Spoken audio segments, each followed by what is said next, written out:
afternoon, everyone, and welcome to the Agriconnect series, Aqua, our premiere episode focused on boosting tilapia production from rootstock to disease control. We are honored to have you with us today as we explore critical topics that shape the future of agriculture. My name is Tom Alvarez, and I am pleased to serve as your host for this session. Before we begin, we invite you to take a closer look at what the Agriconnect series is all about. Let's watch this brief introduction. Food sustains life. And as innovators in the food and agriculture industry, our role transcends mere planting, harvesting, and farming. It's about nourishing generations and securing sustenance for all. Today, we confront various challenges impacting farm productivity. As global food demand rises, we struggle to match production, hindered by livestock productivity issues. Our solution? Utopia. Maximizing farm efficiency. Produce more with less effort. Let us drive significant change through integration and collaboration. Connect with industry experts, innovators, and more. Innovation fuels the agriculture, aquaculture, and livestock industry. Let's come together under one banner at Agriconnect, strengthening the community and reaching your peak performance through livestock expertise. Let us shape a brighter, more resilient future for the agriculture, aquaculture, and livestock industry.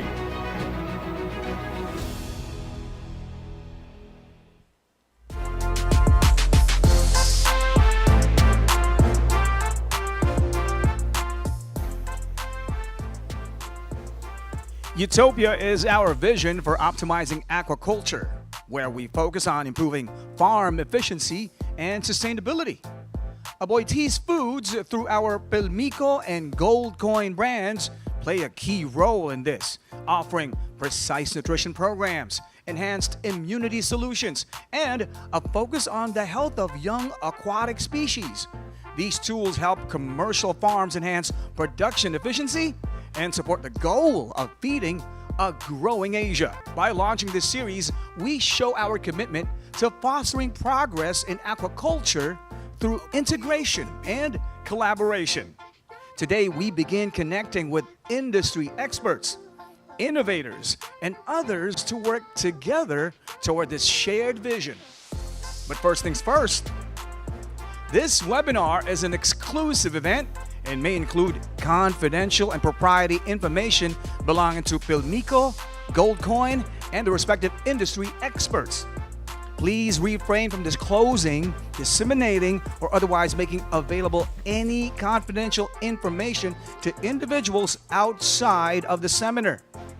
For your convenience, we have provided meeting links with subtitles in Vietnamese and Mandarin for the speaker presentations. Live translation will be available during the host's segments and Q&A portion.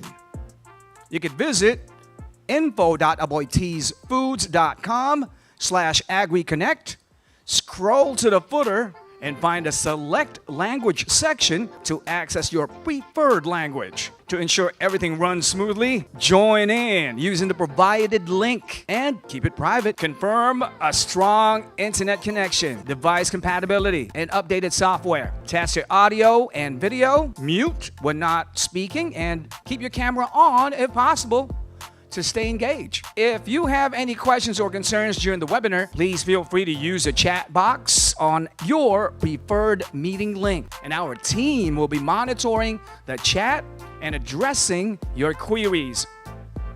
As we dive into the event, please keep these safety tips in mind. Report any safety concerns through our chat box and follow local health guidelines.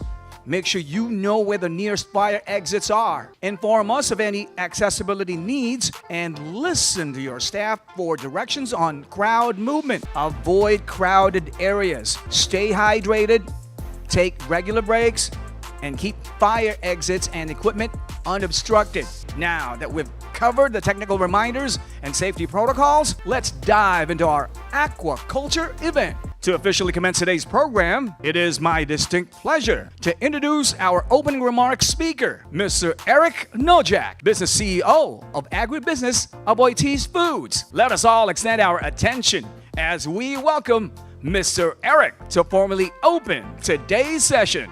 Good day, everyone. It's a pleasure to welcome you all to the second season of Agriconnect. Agriconnect was designed with one clear purpose: to support you, our customers, by providing timely, practical insights that help drive better performance on your farms. As part of our commitment at Aboitiz Foods, we continue to find new ways to deliver value by connecting you with leading experts, global perspectives, and actionable knowledge you can apply directly to your operations. This year, we put the spotlight on aquaculture with a special focus on boosting tilapia production from broodstock to disease control best practices. We recognize that farming conditions are constantly evolving and innovation has never been more important. Through this series, we aim to work alongside you to build stronger, more resilient, and more profitable farms. Keeping our customer at the centers of everything we do is our way of doing business. Whether you are a long-term partner who has grown with us through the years, or a new customer beginning your journey, this platform is for you, a space to learn, exchange experiences, and explore new possibilities. Through initiatives like Agriconnect, we are committed to equipping you with the tools, knowledge, and partnership needed to achieve peak performance and sustainable success. Thank you once again for your trust. We look forward to another season of learning, sharing, and succeeding together. Enjoy today's session.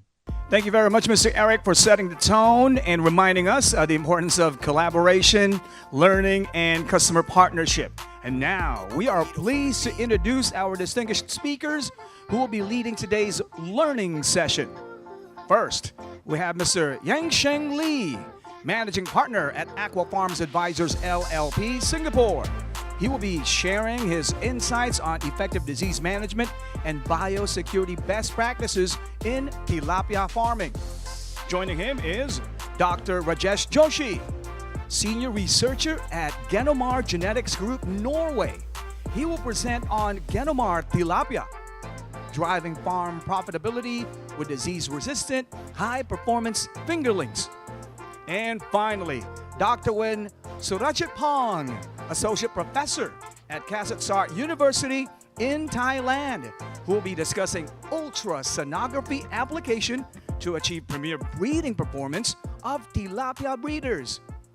Without further ado, let us begin our program by focusing on effective disease management, biosecurity, and best practices in tilapia farming. We are honored to have with us Mr. Sheng Lee, who will be sharing his valuable insights on this important topic. A respected industry expert with 18 years of experience in the aquaculture industry, a Bachelor of Science degree in Pharmaceutical Science, and as Managing Partner of AquaFarms Advisors LLP, Singapore. Mr. Lee brings a wealth of knowledge and expertise to this session. Please join me in welcoming Mr. Sheng Lee. Good day, everyone. Thank you for attending this session. My name is Sheng. I'm based in Singapore. Just a quick introduction about myself. I've been dealing with tilapia industry for close to 18 years. I started my time in tilapia with a global animal health company, dealing with development of fish vaccines. So during my time in R&D, I managed to successfully develop 3 tilapia vaccines that was being currently used in the market now. Shortly after that, I moved on to a global technical and commercial role in the same company, and that's where I started supporting fish farms in Africa, Latin America, and Asia to deploy biosecurity measures, vaccination protocols, and disease management. And then after that, I left the company and then moved on to the shrimp industry for a year before we started our own advisory company for aquaculture, which is AquaFarms Advisors. So thank you very much to GoCon and Puminco for inviting me to talk about biosecurity of tilapia management and then to how to effectively manage tilapia diseases. Firstly, let's look at the diseases that we find in tilapia. In this chart, you see that it's broken up into the different phases of farming, from the hatchery all the way to the grow out, across different sizes of fish. For tilapia, typically we can see that parasites or fungus are impacting them in the early stage of production. And then the dotted line means that as the sizes of the fish grow up, is less prevalent. Next is streptococcuses, mainly caused by strep species and Lactococcus garviae. Again, you see the broken lines over here. It means that when the fish are younger, during the stage of production, they are less prevalent to this disease. But as the fish grows up, it becomes more prevalent. And streptococcuses is actually a very commercially devastating disease in tilapia culture. Next one, we can see Francisella. So Francisella is a relatively cold water disease. Again, it's more prevalent during the early stage of culture, and then later on, it's not so much of a problem. The other bacteria is Flavobacterium columnare, as well as Edwardsiella tarda. Similar to Francisella, they are more prevalent in the early stages and not so much in the later stage. Aeromonas species is triggered by multiple species of aeromonosis. For example, Aeromonas hydrophila, Aeromonas veroni, to name some of them. Typically, aeromonosis is more opportunistic, and then they typically don't affect the fish if, let's say, the conditions are good, water quality is good. But if, let's say, water quality deteriorates, the fish are at high densities, they are immunocompromised, then it becomes a problem later on. One recently emerging viral diseases is ISKNV. It's a type of virus. So we can see that in certain markets, this virus is popping up in tilapia culture. It is also typically affecting fish below 200 grams. And then it can cause acute losses in early stage. But as the fish grows up to larger sizes, it's less of a problem. The last viral disease that we have over here is tilapia lake virus. So I think a lot of people involving in tilapia farming, you are very familiar with this. Back in 2014, 2016, 2019, this virus is making a big wave in the industry, where there's a lot of prediction that the global economy for tilapia will be negatively affected. It kills small fish very fast and at very large numbers. But luckily in recent years, things have tapered down a fair bit, so the impact is not so much. But fortunately, tilapia farmers are still able to produce fish despite the big scare of tilapia lake virus many years ago.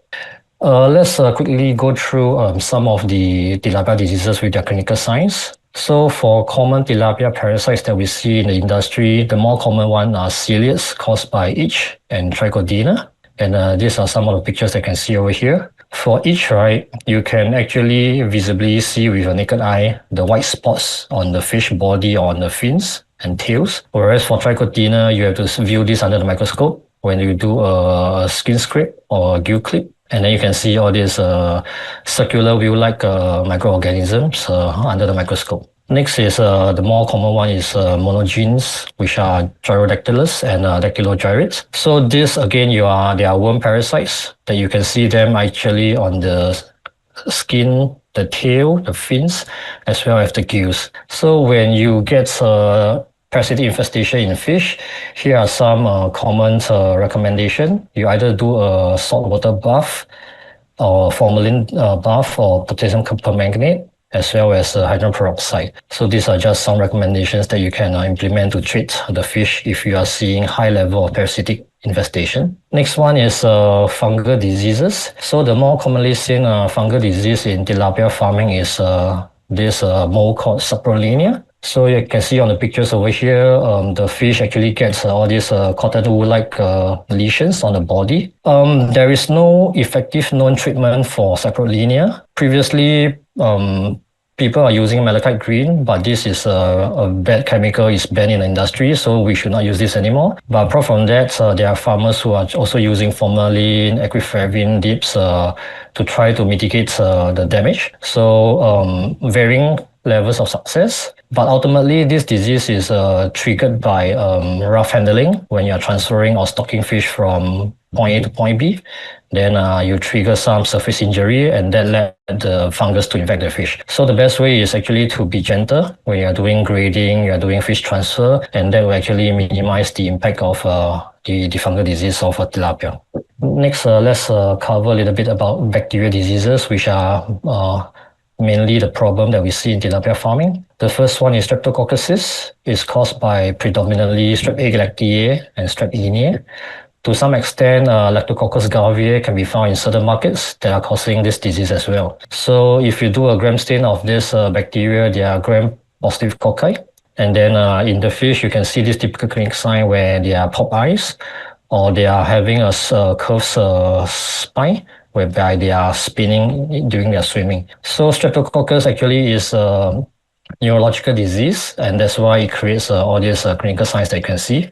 Francisella is typically a low temperature disease. It's more prevalent when the water temperature drops below 27, 26. If the water temperature is high, this bacteria doesn't proliferate, and then it's not a problem. So what this bacteria do is it's an intracellular bacteria, and it causes granulomas in the spleen and kidney. So you can see all these white nodules here. They are actually full of the Francisella bacteria embedded within the nodules. The next disease is columnariasis. So for this, the agent causing it is Flavobacterium columnare. So it typically causes rotting of the fin, the gills, and the skin. Over here, you can see the pictures, all this erosion of the body and the tails, some whitish erosion on the gills and the body. So for columnariasis, it's actually a very easy disease to mitigate against.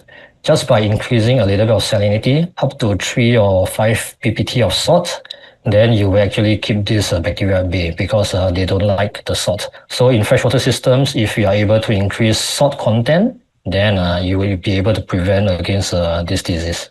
Below here, we have aeromonosis. It's caused by Aeromonas species. And we typically know this as a motile hemorrhagic septicemia disease. So in fish, you can see these classical signs whereby they are hemorrhagic on the body, on the fins. Over here, you can see them. So these are caused by Aeromonas. But bear in mind is that these septicemia observations are also being found in other diseases, which we will cover later. So end of the day, to correctly diagnose the disease, it's always best to send a sample to the lab to do a bacteriological or a PCR test to verify the cause of disease. Aerosidosis is the next one. It's similar to Francisella, where it's also intracellular bacteria. It will trigger all these fine nodules or granulomas in the spleen and the kidney as well. It can also cause septicemia. As I mentioned just now for aeromonosis, you can see that both Aerosida as well as aeromonosis also cause body septicemia. Next, we look at viruses in tilapia. So for the ISKNV iridovirus, you can see that many times the fish has a bloated belly with ascites fluid, and then at times you can see pop eyes. So pop eyes clinical sign is also found in streptococcosis. So be careful about misdiagnosing them due to from the clinical observation. And typically for ISKNV, the fish will be lethargic. They will turn very dark, and then they will always be floating near to the surface of the water. So these are very clinical signs about the iridovirus. And when you do a necropsy, you can see that the internal spleen is very much grossly enlarged. So these are clinical signs of iridovirus. Lastly, we talk about tilapelic virus. So recently, I see that TLV outbreaks in Singapore. We can see that the fish are grouping near the surface of the water, facing the corners of the enclosure, and then they are not really moving much. And then we can see typically the ocular eye damage. And then we can see that for TLV, There are also scale protrusion, and then also hemorrhagic operculum and the fins. So these are some clinical signs that you can identify for tilapia virus. Just to cover a little bit about the geographical distribution of different tilapia diseases that I've seen in my years in this industry. In Asia, we can see that pretty much Streptococcus is almost everywhere. And there are official reports of tilapia virus in certain countries. And then ISKNV is found in only a limited number of countries, namely Indonesia. There may be other countries that also see ISKNV, but probably is not reported. And then when we see over here in Philippines, there are also Pseudomonas bacteria affecting the fish. And then when we look in Vietnam, Absceda is also prevalent. And when we look at Bangladesh, Enterococcus is also prevalent. So you can see that different countries actually have different spread of the diseases. Next is Middle East and Africa. So again, strep, TLV, ISKNV, they can be found. The unique thing to note is for Saudi Arabia, we can see vibriosis, probably because there are some saline tilapia being farmed. All right. And then for Zimbabwe, we can see Lactococcus garvia is present. And for Egypt, right, Lactococcus garvia, Enterococcus, and Absceda tarda are also present. When we come to Latin America, TLV is prevalent in some of the countries, and then the rest are predominantly strep. For Brazil, which has increased tremendously in their farming of tilapia over the past 5 years. They actually have a good mix of all the known tilapia diseases of TLV, ISKNV, Strep Egalactiae 1A, Strep Egalactiae serotype 1B,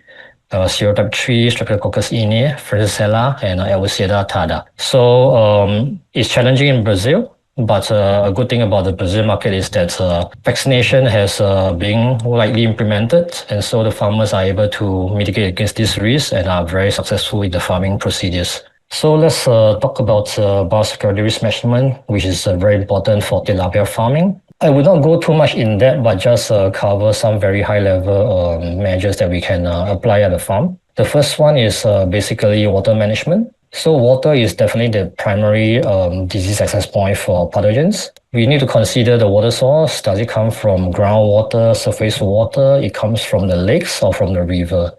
Depending on the source of water, you need to consider the different treatment and disinfection protocols. If it is groundwater, typically these are the best water quality. And then minimal treatment or disinfection needs to take place. But if let's say you are using water from river sources and the location of your farm is really near the exit, the river mouth, then that will probably be a bad quality water. Then more treatment and disinfection needs to take place. If you are farming in the lake where it's an open water source, then of course there's no way for you to treat the water. Then you have to really depends on the water quality that it is, because there's no way to treat an open body of water.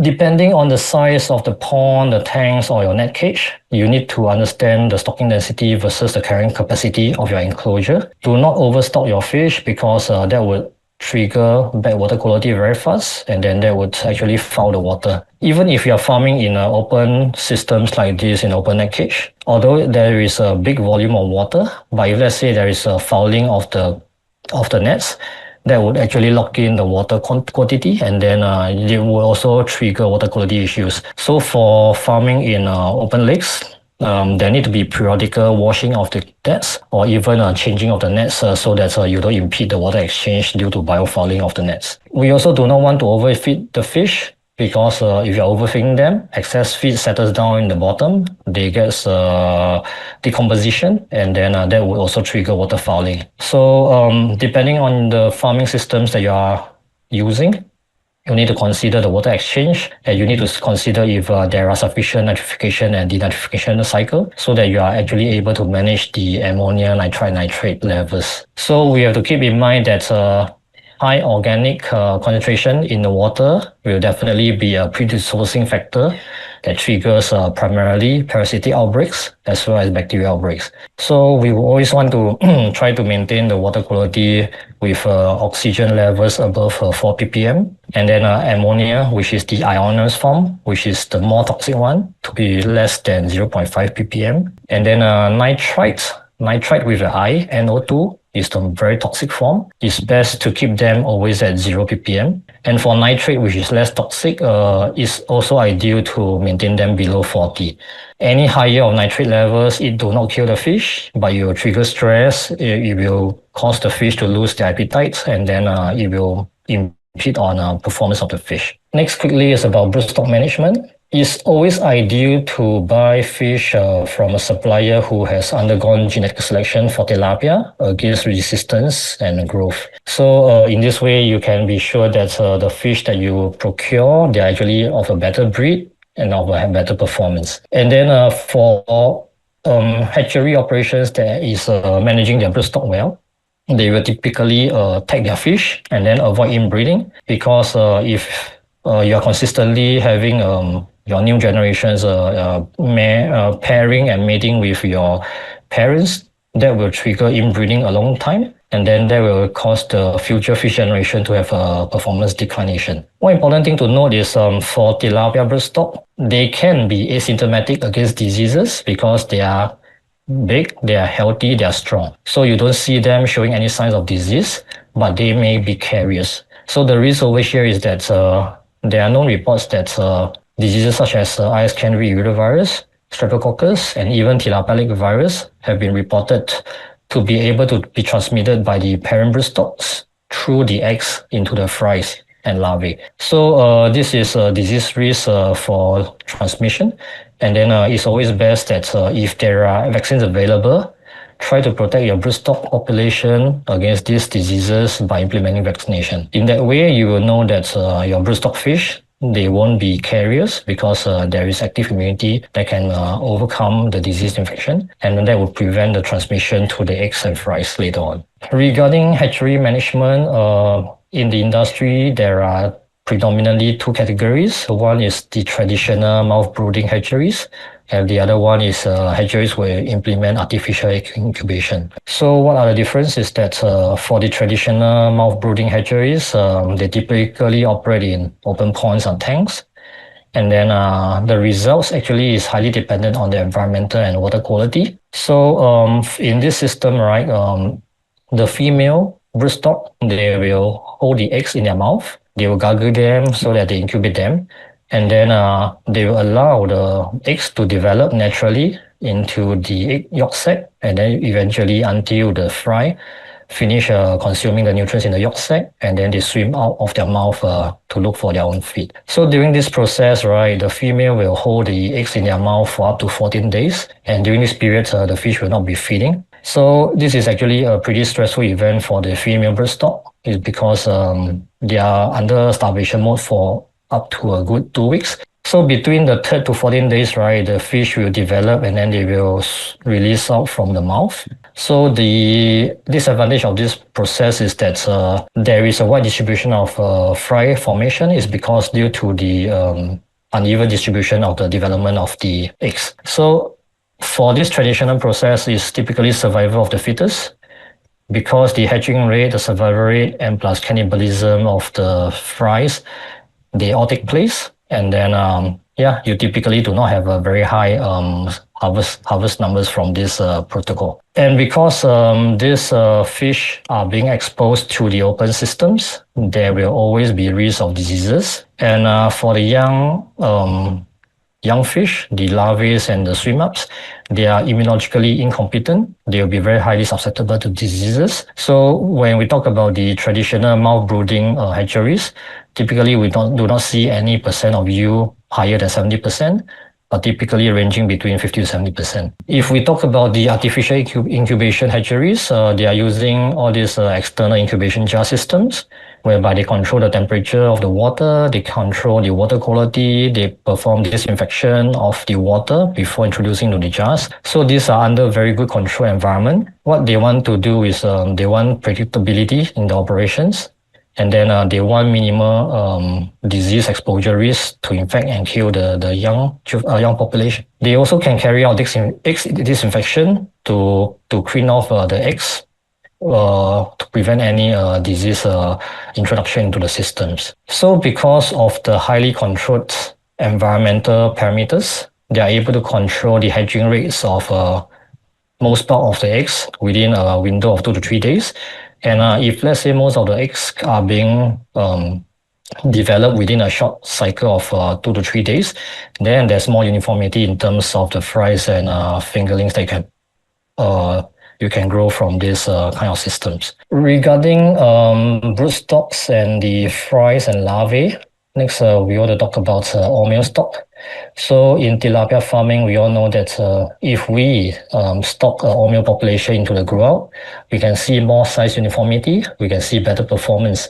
This is because we want to avoid reproduction in your production systems, meaning to say that if there is a mixed population of male and female in the system, in the tanks or your cages, then the fish will naturally undergo mating, and that actually expands their energy. And then typically the female population will be of a smaller size, the male population will be of a larger size, and then that would trigger very big size disparity. And then a long time there will be competition for food, for resources, and then with a larger size distribution, you would actually have a poorer performance. So what we want to do with all male stock is that we want to ensure that probably 95% or even 99% of the population are actually all males, so that we can reduce the size distribution so that a bigger proportion of them are males, and then we can get better size uniformity. So this will actually help in better production performance of tilapia farming. Another best practice is also talking about grading of the fish. So if let's say the fish are being graded early in the hatchery and nursery, that will actually weed out the poorer performing population. With this, we are able to ensure that the good quality fish are being released into the grow-out stages. They will get better size uniformity, and then with that, you will know that there will be less aggression and cannibalism, because most of the fish are roughly in the same similar size range. So grading is also helpful, whereby it is giving you a chance to remove the weak population, the deformed and the injured fish. Because if you continue holding this weaker population in your cages or your ponds, these weaker population are the ones that will always fall down to diseases fast. And then they would be the ones that are transmitting the diseases actively in your system. So if you perform grading a long time, this is a bad practice, because you want to weed out the weaker ones, which are the slow growers. Next, about nutrition and diet. Nutrition is key to everything, because if let's say you are a fish, you are an animal, if you don't get to eat, you have nutritional deficiency, you actually are immunocompromised, because your physiological functions are lacking in certain nutrients, and then they cannot perform their required purposes. All right. So we know that nutrition deficiency leads to physiological stress, compromised performance. So over here, I mentioned that gold coin provides a very good tilapia feed, and coincidentally, we are also supplying the gold coin feed in Singapore. So definitely, I can attest that fish feed nutrition is very important. Some daily husbandry observations that the farm needs to embark on a daily basis is they need to eyeball the fish to see if there's any swimming abnormalities, if they are feeding well, if you can see any external lesions on the fish body, or if there's any mortality. So if you can see that the fish are swimming erratically, they're darting around, they're scraping near the corners of the cages or the ponds, this will be indicative that there might be parasitic infestation on them. That's why they are feeling all the discomfort on the body. So then you can know that take a few fish out, probably perform a screening, looking under the microscope to see if you can see any visible parasites on the fish. If there are, you can rectify them. Previously, we shared about using formalin bath, potassium permanganate dips. So there are some measures I can do to minimize distress. So similarly, if let's say the fish are not eating well, it can be indicative of environmental stresses, water quality issues, or even diseases as well. So please check on that. And then if you see physical lesions on the fish, it can be indicative that there probably will be injury. It can be due to manipulation of handling of the fish, grading, for example, and it can also be diseases. So depending on the disease, if it's a bacterial disease, then you can of course treat them using antibiotics, but use them responsibly, because you do not want to trigger antimicrobial resistance in the environment if there is irresponsible use of antimicrobials. Next, I want to touch on is in my time spent in this industry, not only for tilapia, but across different finfish species, I always see that or hear farmers telling me that the treatment is not effective, the fish are not recovering, fish are still dying, and then probably there's a resistance in the environment or the pathogens have gained resistance. But is this true? We don't know. But a lot of times we have to really think about all these factors. If we talk about treatment through the feed, in-feed treatment, top coating of the active ingredient onto feed, we have to consider that are the fish still eating? Because if let's say the fish are severely under stress or they are very in the very late stage of a disease infestation, then they will not be feeding well. So if they're not feeding well, then of course, if you were to introduce a treatment through oral application, the fish cannot consume the feed, so they will not get the treatment. Next is a lot of times farmers do not know how much fish is in the water because there's no proper recording even from a start during stocking. Do you stock 10,000 fish in your enclosure or do you stock 20,000 or 10,000 fish in there? Do you know the actual numbers? And a long time, when fish there's mortality, do you pick up the fish? Do you record the number of fish that died over the course of your production cycle to know how much fish remains inside? Because end of the day, when we want to do treatment to the population, using antimicrobials or even using anti-parasitic bath treatment, we need to know typically the total biomass or the average body weight of the fish. If these information are less than accurate, then that would probably lead to underdosing or undertreatment, and then of course that leads to ineffective treatment. The other thing is also treatment regime and frequency. There are farms whereby I encountered they can do antibiotic treatment to the population. By the second or the third day, they see that, oh, the fish are recovering well, then I can stop. So they actually stop the treatment protocol and then they didn't continue on for the next 7 to 10 days. So this is not recommended. It's because if you start to use antibiotic, you need to complete the whole dose of treatment. If you only stop when you already see improvement, then that's where the bacteria may come back and hit the fish again, and that's where you also get ineffective treatment and disease resistance occur in the environment. So treatment regime, you really have to follow through the treatment cycle. It's the same as human antibiotics. If the doctors tell us to take the drug for 7 days, we have to complete it no matter what. Even if we feel better, we have to complete the full 7 days. It's the same concept. Next is the active ingredient content in the product that you are using. So a lot of times there are different types of products available in the industry in your local markets. You have to really read the label claims and the active ingredient content. But having said that, also be very careful about the claims. It's because in my personal experience, like we were doing a formalin bath for skin fluke treatment, and then we are using supposedly 37% formalin. So with the farm, they are purchasing this 37% formalin from the local shop, and then we were doing the treatment. After the course of the formalin dip, we were expecting to see the leeches on the body to turn pale, to be dead, and then we should be able to scrape them off easily. And also in the bath, in the formalin bath, we should expect to see dead leeches in the bottom of the tanks after the treatment. So we perform the treatment. After that, when the fish are being harvested and put back into the cages, we see that the leeches are still there. The leeches are still alive. So it's like, what's happening? Then I went to the bath and then go near. I don't smell any signs of formalin. I went back to the product. I opened the cap. I took a light sniff. I don't smell anything. So apparently the product that claims to be 37%, but probably it was largely diluted off, and then it doesn't have the active ingredient to perform the treatment. So again, be very careful about what you buy and then validate this depending on the outcomes.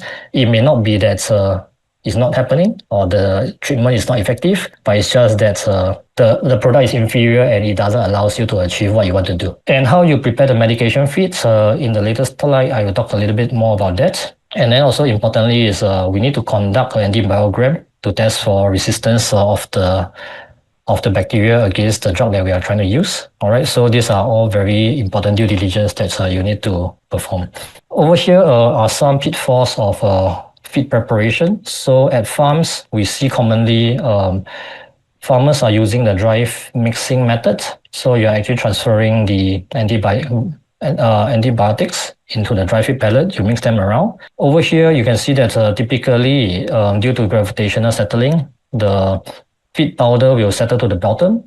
If let's say you are using oil coating to bind the raw ingredients to the feed pellets, then that will actually trigger a very uneven accumulation of the drug onto the pellets at the bottom, while the rest are actually not evenly coated. So for me personally, I would not recommend this dry mixing method, but I would actually more prefer the wet mixing, whereby we transfer the drug powder into the oil, give it a good stir, ensure there are no visible clumps of the powder to form a slurry. Next, then I will pour the slurry into the feed to have a good mix. And then in this way, we can get a more uniform distribution of the drug on the feed.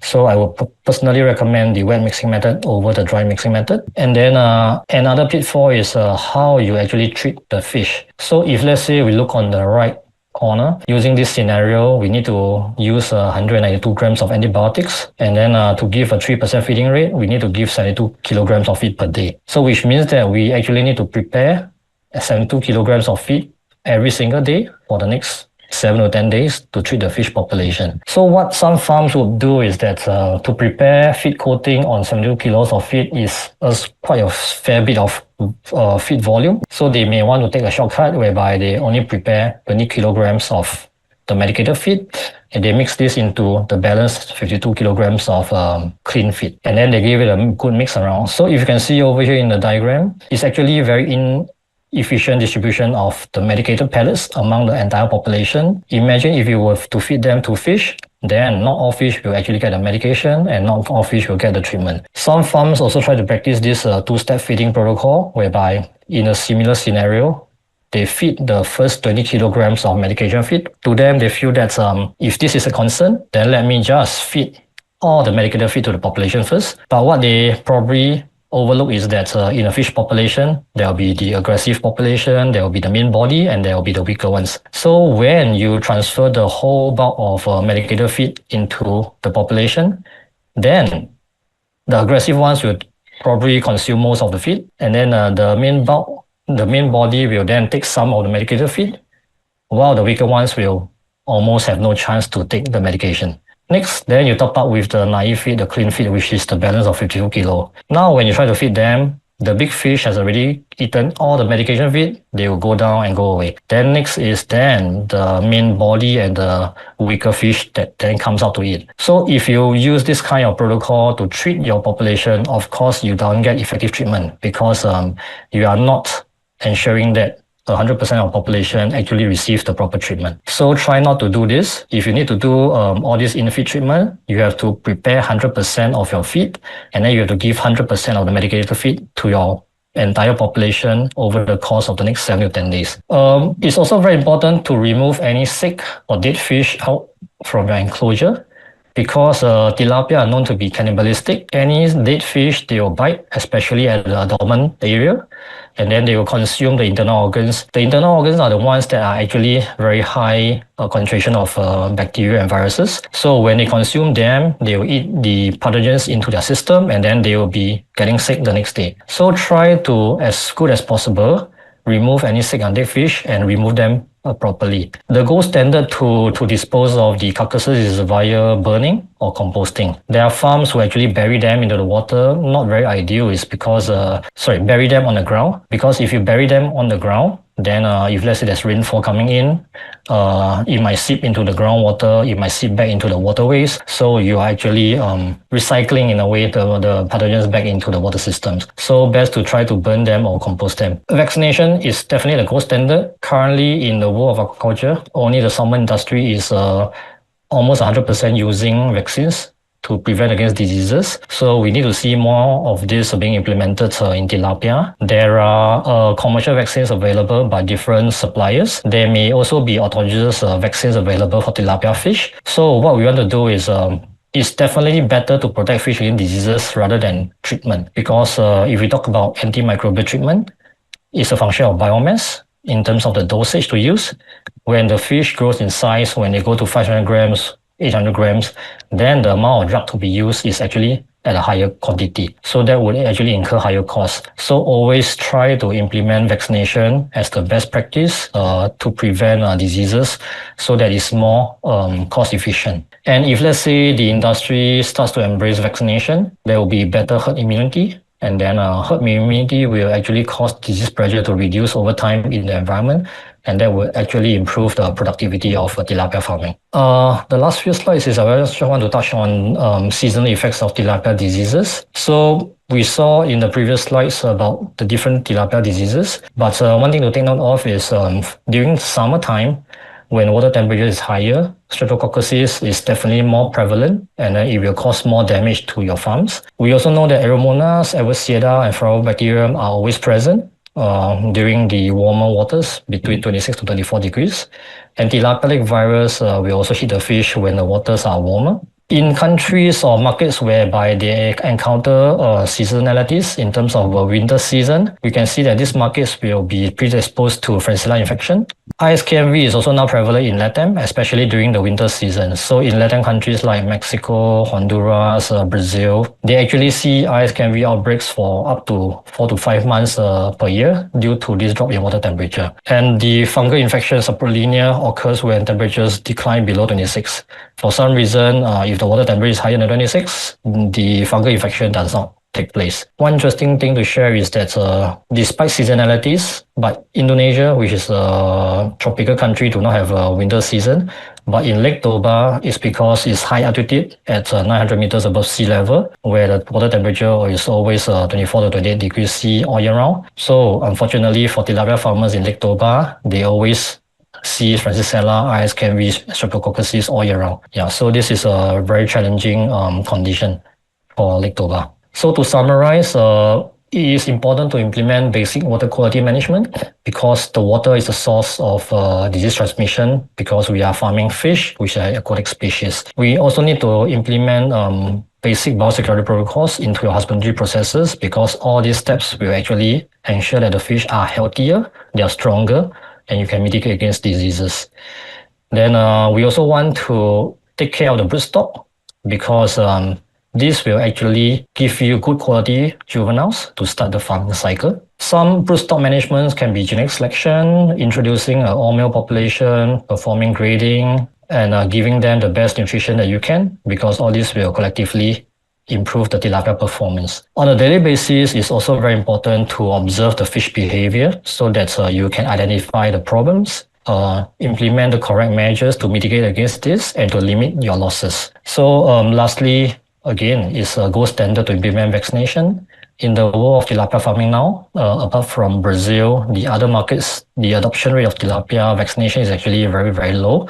So if farms can slowly embrace vaccines, and then it would actually improve on the biosecurity measures, it will actually give you higher productivity.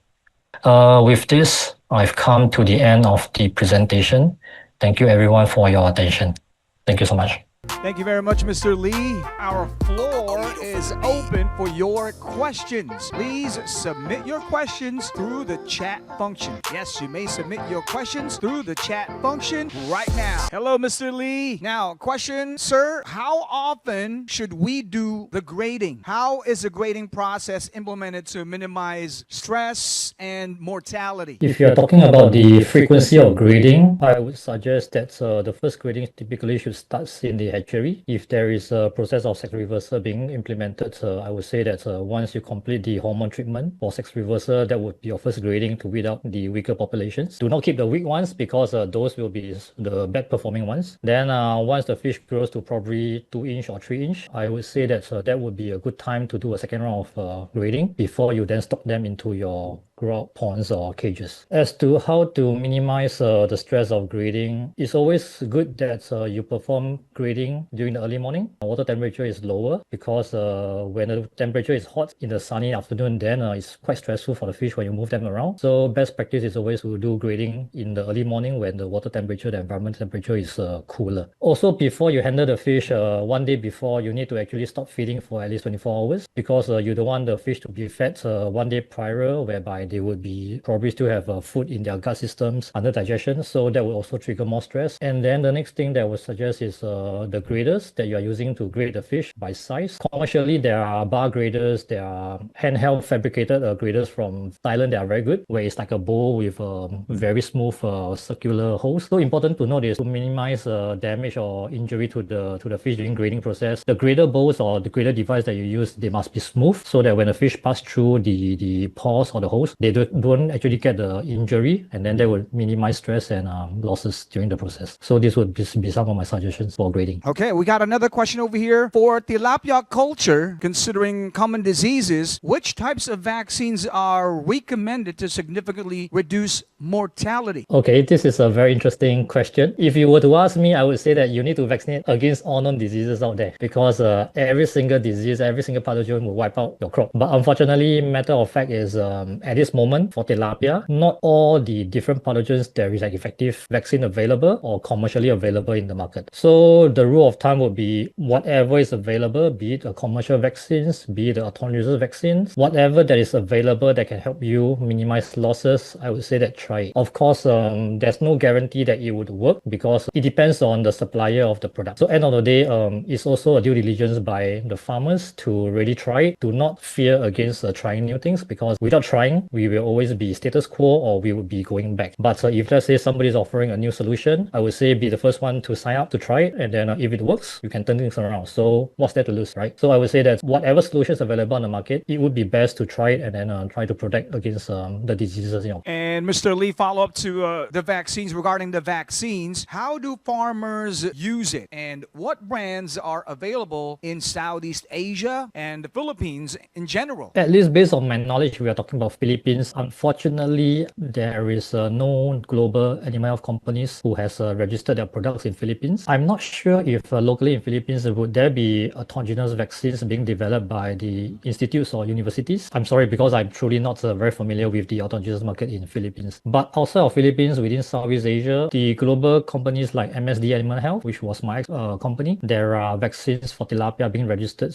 in different countries. And then also there is a new player, Verbec. I know that they are active in Indonesia now. They are also active in Malaysia. Yeah, so Verbec also supplies tilapia strep vaccines. Other than that, there would definitely be universities and institutes who are developing autogenous vaccines for different pathogens like Aeromonas, like Streptococcus eneae. So I would suggest that best to talk to your local government agencies, your fisheries department, to check with them if there is any available solution, and then try to work with them to come up and implement solutions locally available. Here goes something coming in from Vietnam. If the salinity is above 22% and there is appearance of bulging disease, how do we treat and prevent it? You mean the salinity is above 22 ppt of salt? So Yep. I will assume that you are referring to saline tilapia and not the freshwater one. If you see the dominant area bulging, it can be indicative of a disease. If it is a disease, you have to identify if it's a bacterial or a viral diseases. So the best would be taking a sample of it, sending it to a lab test to do a diagnosis. If the findings is a bacterial cause or nature,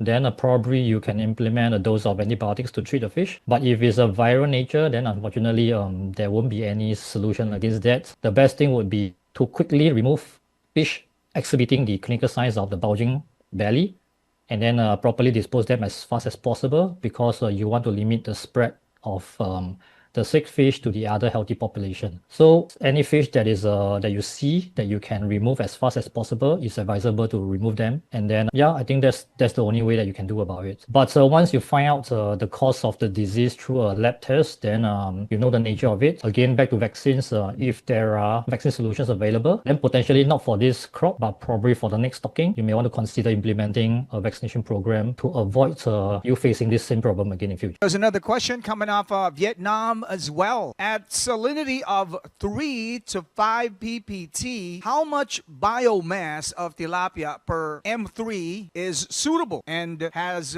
few diseases per cubic meter? So the question for stocking density, I would say that it largely depends on your farming system. If you are farming in enclosed ponds or tank systems where your body of water is fixed without water exchange, then I would say that try not to exceed 15 kilograms of fish per cubic meter of water. That would probably be your max capacity. But of course, if you are doing a flow through whereby water is coming in and the water is being diluted out, then you can probably push the stocking density to between 15 to 20 kilograms per cubic meter of water. But wow, if you are talking about you are farming in open cage in a lake using floating nets, then of course the water is freely passing through. Then probably for those kind of systems, you can stock between 20 to 25 kilograms per cubic meter of water. But again, like just now where I shared in my presentation, even in open net cages, be very careful about net fouling, because if you don't do your routine of cleaning the nets or changing the nets, then please do not go to the 20 or 25 kilo mark, because when the fish grow, the biomass will increase, and then that will actually cause a lot of problems. But rule of thumb is, I would say,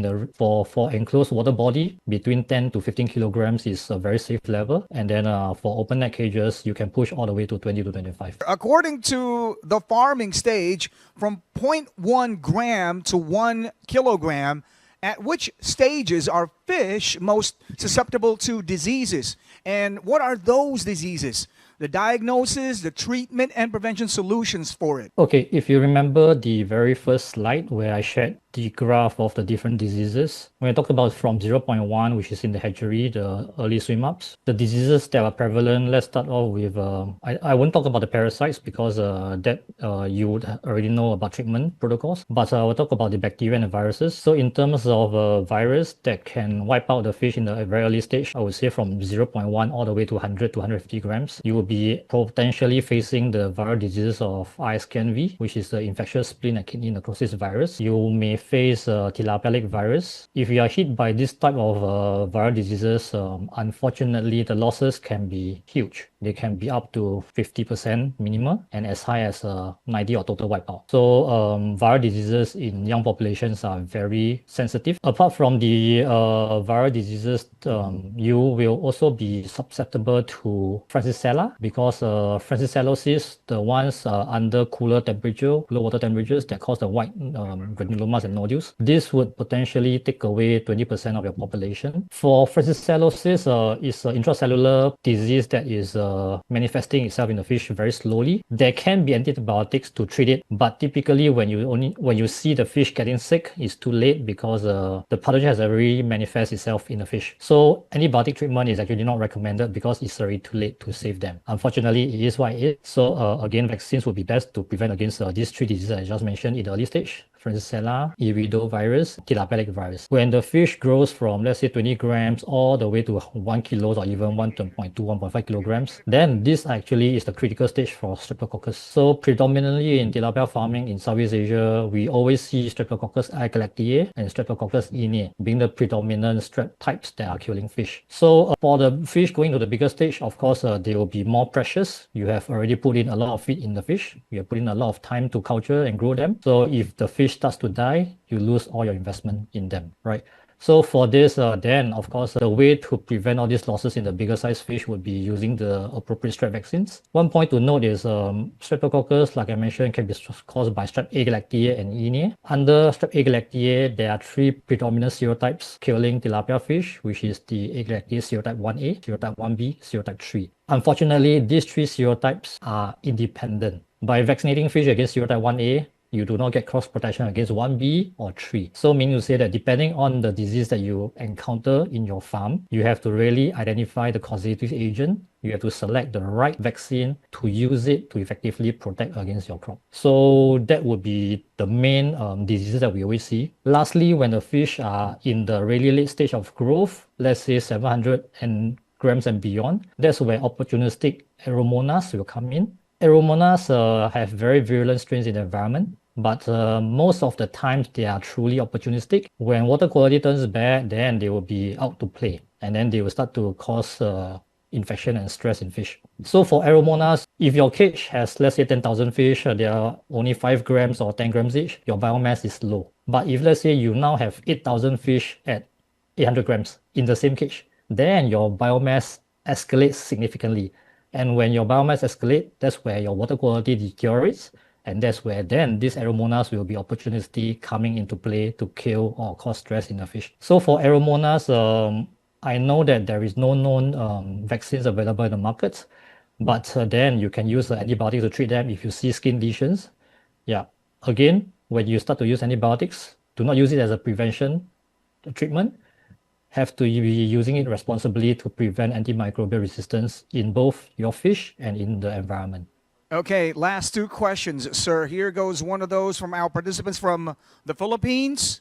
After grading, is it beneficial to stock fast-growing individuals of similar size together in the same cage or in the same pond?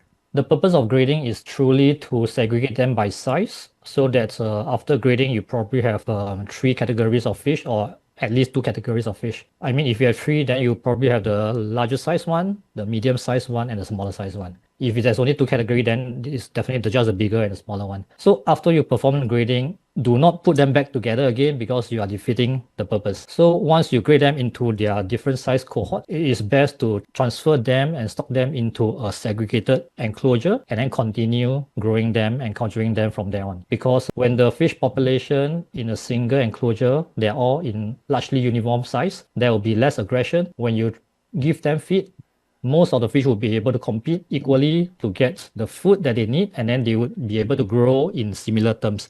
And then when they grow in similar terms, then at the point of harvest, you will probably have a very uniform batch of production that you can sell at a good price. But if you have a mixed population, you have a lot of size disparity when you harvest the population. If let's say you only have 40% of the big size ones that fetch a good price in the market, while the remaining 60% are the medium or small size one that really commands a lower price premium, then you will have a problem on your cash flow. So after grading, definitely only stock the similar size cohorts in the same enclosure. All right, we have a lot of questions that came in, and here goes the last one, though. From an environmental and economic perspective, what are the advantages or disadvantages of converting former shrimp ponds for black tilapia culture based on your experience? Okay, I think probably the question comes because shrimp prices has dropped significantly over the last 3-4 years, and farmers are thinking of converting them to tilapia farming. So I think that's natural. The issue is shrimps are, I would suppose that these are the marine species, Vaname or tiger monodon. So which means that your water source is probably saline water. And then when you talk about black tilapia, I would assume that you are talking about the Mozambique tilapia that is saline tolerant. So based on my understanding of this question background, then I would say that the challenge to convert them into Mozambique tilapia farming, the economic disadvantage would be that the Mozambique tilapia are slightly slower growing, which means that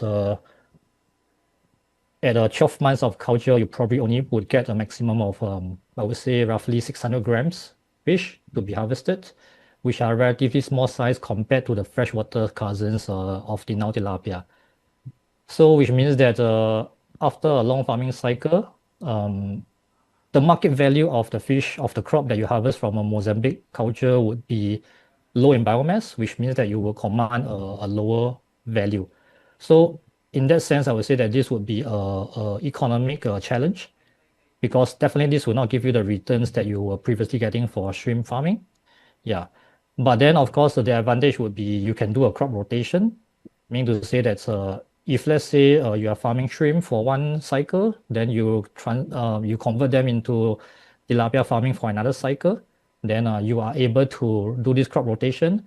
And crop rotation is really good because whatever disease that you face in shrimp, you will not get in tilapia. And then whatever disease that you get in tilapia, they will not affect the shrimp. So by doing this rotation, you are able to ensure that the ponds are in a very healthy ecological environment and condition. And then you would probably have a good harvest for both your shrimps and your tilapia if you do this rotation. But just bear in mind that probably then shrimp will make you money, but the tilapia would not make you so much money. Alternatively is truly to explore the more saline tolerance tilapia strains that can grow faster. There are this type of breeds available in the market. So if you are able to get supply of this saline tolerant tilapia that can grow faster, then probably then that will give you a better economic advantage. Yep. Apart from this, I don't think there is any other significant disadvantage apart from if you are referring to Mozambique, then the growth is slow, the FCR is rather high, and then the dollar value will be lower. Yeah, that's about it.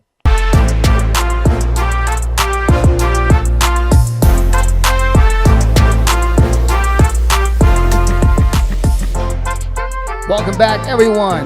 We appreciate your continued participation. Yes, we're going to make way now for the next part of our program. We now move forward to our next topic, Genomar tilapia, driving farm profitability with disease-resistant high-performance fingerlings.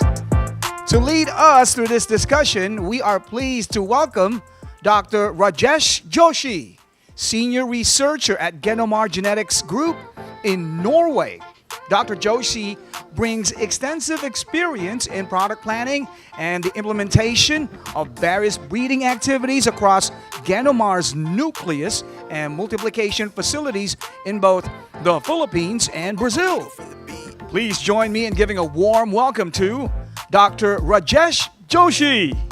Good morning, everyone. So I'm happy to present about Genomar tilapia, driving farm profitability with disease-resistant, high-performance fingerlings. And I'm Rajesh Joshi, and currently I'm working as a senior researcher at Genomar Genetics, Norway. So this is my presentation for today. So I will start briefly with the presentation about Genomar Genetics Group. Then my presentation will focus on answering 3 questions on why we generally encounter from the farmers or different partners in our value chain. So the first question is, why do we have different products? So this is the product strategy. And then another question I will answer is, why to use genetically superior fingerlings? Does it make sense? Is it profitable? So why to use genetically superior fingerlings? And then the last question will be, why to buy latest generation of fingerlings?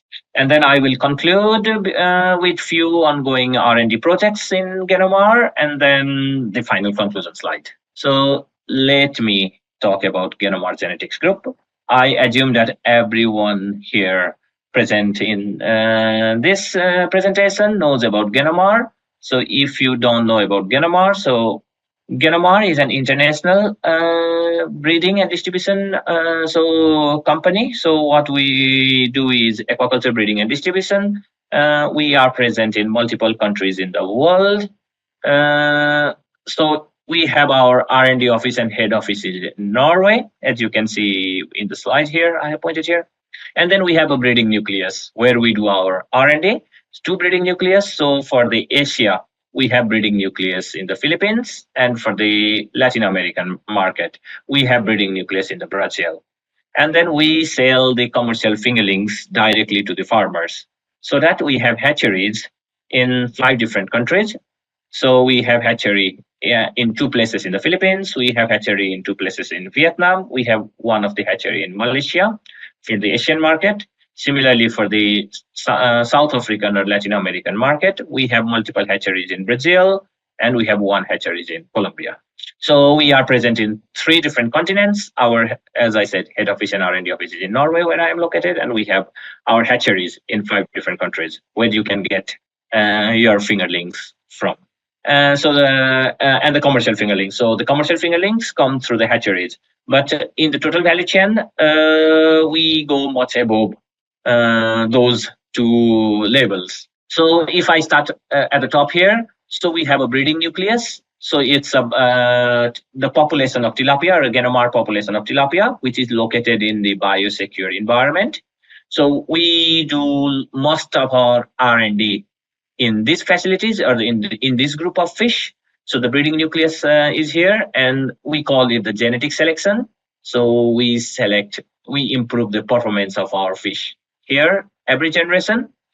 And then if we need to create a product, then we go through this multiplication phase.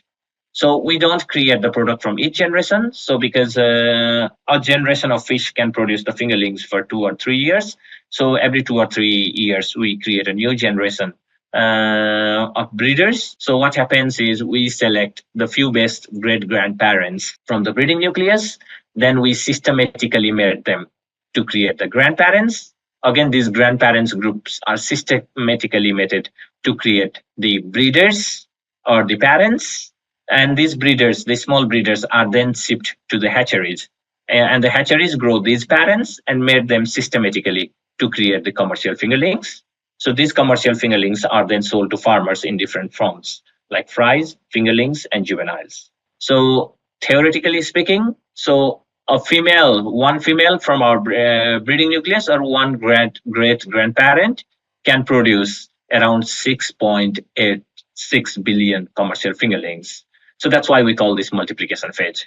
So this is what, and then what we do is we are present. So we are responsible. So from in the breeding nucleus also, in the multiplication facilities also, until the hatchery level. So from the hatchery, then the farmers get the fish in different forms, and they grow the fish and then sell it to the market. So the first question, why do we need different products? Do we need different products? The question probably you might think, okay, why is Genomar creating this difficulty? So why just not have one Genomar rather than having Genomar 250, Genomar Strong, or different brands from Genomar?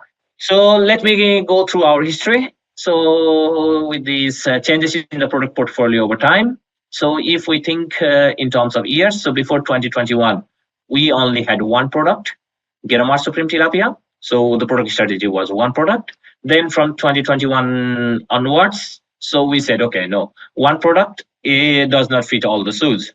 One size does not fit all. So let's divide it into two products. So Genomar Gen. So we divided this into Genomar Gen and Genomar Strong. So we launched Genomar Strong as a Streptococcus resistant tilapia, primarily focused on Streptococcus diseases for tilapia farmers. And then we had the Genomar Gen for the growth. So two products. And 2024 onwards, okay, we said that, okay, these two products is also not sufficient because we are present in multiple markets. So it's better to have multiple products. So now the Genomar Gen is divided into Genomar 1000 and Genomar 250. The numbers here represent 250 is for 250 grams. So the fish, the farmers can harvest the fish up to 250 to 300 grams. And 1000 is for 1 kilo or 1000 grams. So the farmers choose Genomar 1000 if they want to harvest the fish 800 grams and above. And then the Genomar Strong. So initially, Genomar Strong was just the Streptococcus resistant tilapia.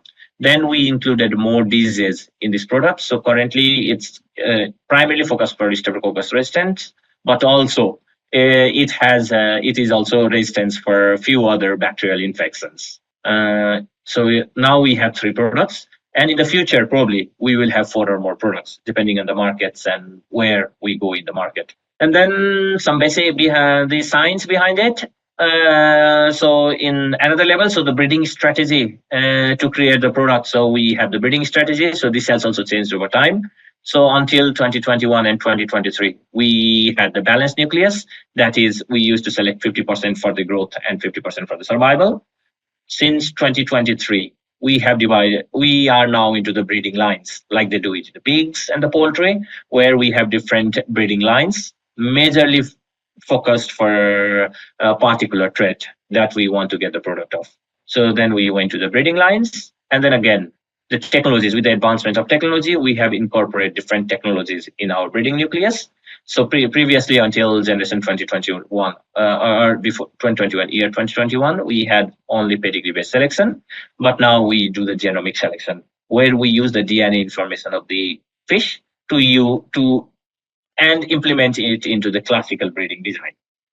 And this is not gene editing. This is just the advancement of technology. Just if someone is thinking about gene editing, it's not gene editing. So to summarize this, the move towards complexity and specialization was driven by, because the first thing is attend complexities in the market. So we are present in multiple markets, and then one size does not fit all. The need for the Filipino farmers is the fish, they grow faster and survive better until 250 to 300 grams, because that's the marketable size. Whereas for Vietnamese market, this is not the case, because they want to grow the fish up to 1 kilo and have more fillet, or focus on growth, survival, and fillet yield. So to attend these complexities of the market, we have divided our products into different products. And then again, thinking from the scientific perspective, we want to maximize the genetic and economic gains in different segments. By doing the breeding lines in genomic selection and different products, we have been achieving that. And then again, there are negative correlation between traits, because if we want to improve in one trait, then it hampers the other trait. Or if we want to improve both of these traits together, then the progress becomes slower. So to overcome the limitations of this negative correlation, we are saying, okay, this will be focused on this will be focused on this, and this market, and then the whatever the market demands, then either we cross those or we sell them separate. So this has this is how the product strategy over time. So I'm trying to show what as these new innovations have helped us. So in the x-axis here, you see the generation number. So I use the generation 22 as the best generation. And in the y-axis, we have this relative increase in weight at 250 grams. So this is for Genomar 250 fish, or the fish sold in the Filipino market. So until previously, from generation 22 to generation 27, we used to use the pedigree-based selection and the balanced nucleus. So the average improvement per generation was 2.5% increased growth per generation. And then we improved, then we went to the genomic selection. Then this improved our genetic gain. So from 2.5 to we went to 3.7% increased growth per generation. And after generation 30, we said, okay, let's forget the balanced nucleus and let's go to the line breeding. And now, on an average, we are getting the 8.7% increased growth per generation. So this all shows that our new innovations have more than tripled the rate of genetic gain for growth in the Genomar breeding program. So every generation, the product is becoming better and better. Let's say the fish used to weigh 100 grams. Then with these technologies, so it was 2.5%, that is 2.5 gram increment in every generation. So generation 23, it would be 102.5. So again, 2.5 increase, it was like that. So whereas with this now, if it was 100, then the next generation becomes 108.7 gram. So this is the increased triple rate. And if we think about this at 10 generations, then it's a big changes in the improvement. Ultimately, the product is becoming better and better. The new products are becoming better and better and faster. So when I say the breeding line, so now how do we create a product? So in our breeding nucleus or the R&D facilities, we have different populations of our tilapia. So the Genomar tilapia are also different populations, and different populations are selected differently. So let's say that for the growth, so the primary focus is we select the fish that grows faster.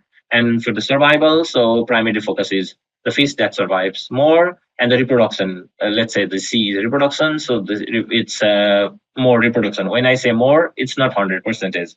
Let's say it might be 60, it might be 70, different in different population percentage of the trait. Then we go to the multiplication phase. So we have these grandparents, and then the breeders are now the male lines and the female lines. And all the populations here do not contribute to the male line, and all the populations here do not contribute to the female lines. So A and B contribute to the male line, and C contributes to the female line. And then we ship these to our hatcheries, and we tell our hatcheries, okay, we have this male line, so please use only the males from the male lines to create the commercial fingerlings.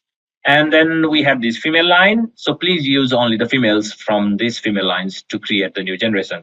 So the males from these lines and the females from these lines are crossed or mated in the hatcheries to create the commercial fingerlings. And then the commercial fingerlings are then sold to the farmers. So this is how we create a product. And to go a little bit into detail, so how many percentage of the gene is contributed to the final commercial product? So we have line A, line B, line C. And let's go to the line A. So the females from line A and the males from the line A and the females from line B are mated and crossed together to create these A-B breeders for hatcheries. And in the line C, males from this line and females from these lines are crossed together, the females from females for the hatcheries. And in the hatcheries, again, as I said previously, so the males from these and females from these are crossed to create the product. So if we think of this, so 25% of the gene is here, from line B, 25% of the gene, and from line C, 50% of the gene are in this commercial product. And then this is then sold to the farmers. So we use different technologies. We update our products every few generations. So this is an example of our Genomar Strong. So what different technologies were used in different generations of our products. So if I have to summarize our products, characteristics, and then which is suitable for what. So we have a Genomar Strong. So the characteristic is highest possible resistance to key tilapia disease and overall rusticity. And again, if you think about growth, the growth is already there because this is started from generation 30. So we started from generation 30. So until generation 30, the growth was already there. So the growth component is also there. It's in addition, it's the highest possible resistance to key tilapia disease and overall rusticity. And it's until now, it's we have the two market called table fish market and medium large size fish market. So the table fish market is where the farmers sell 250 to 300 grams of fish. And the medium or large size fish market is the market where the farmers grow the fish to 800 grams or more. So yes, currently it's available in Asia for both table fish and medium large size fish market. And when I say Asia, it's 3 different countries. So Malaysia, Philippines, Vietnam. And then Genomar 250. So Genomar 250 is fastest possible growth to 250 gram without compromising welfare. And then again, this market is currently in Asia and primarily focused in Philippines, if I have to be exact. And then Genomar 1000. The characteristic is fastest possible growth to 1 kilo with high fillet yield without compromising welfare. And currently, since this is for 1 kilo market, so it's not for table fish, so it's for Asia and Latin America. It's Malaysia and Vietnam in Asia, and then Brazil and Colombia in Latin America. And we have another brand, Aqua, which I'm not going into details here, for Latin American market. So these are our products, major products, and the characteristics and which market which they are tailored to. So Genomar Strong, just a bit why different products. So this is also why we have multiple product strategy. So Genomar Strong, I am giving an example of Genomar Strong because I saw the history. So why is it important? Because we did some trials in the Philippines. We collected data from the farmers, and we saw that with the increase in survival with our Genomar strain, the profit also increased for the farmers. So we see that the conclusion was farmer can get an additional 1.29% profit with every 1% increase in the final survival from 65 to 85% in the Philippines. So this shows that, okay, currently we have a product, let's say, which the survival at harvest is around 65 grams. So if we increase only 1%, so if we can provide the farmers with the product which can survive 66%, with the same management, then this gives them 1.29% net profit. And imagine if we can give them the product which has 10% higher survival, then it's 12.9% net profit or more. So this happens like this when they go from 65 to 80%, 65 to 85%. And then we created the product, Genomar Strong. The first trial we did in the laboratory trial, and we said, okay, we have created a product, but will it deliver to the farmers? Then the first thing was we did the laboratory trial, where the same growth of fish, where same fish, tagged fish, were then infected with the bacteria, and we checked the cumulative mortality. So the dark red is Streptococcus resistant tilapia, and then the light one is the non-selected tilapia, non-resistant tilapia. And then the mortality was lower for Streptococcus resistant tilapia. We're using different challenge models, how we can infect the bacteria to the fish. So we saw that on the relative percentage survival was 42% using IP challenge model and 25% using cohort challenge model. So what does the relative percentage survival means? So means that if you have an infection of Streptococcus in your farm and 100 fish from non-selected tilapia survive that infection, for the cohort challenge model, 125 fish will survive that infection, or 142 fish using this challenge model will survive that Streptococcus infections.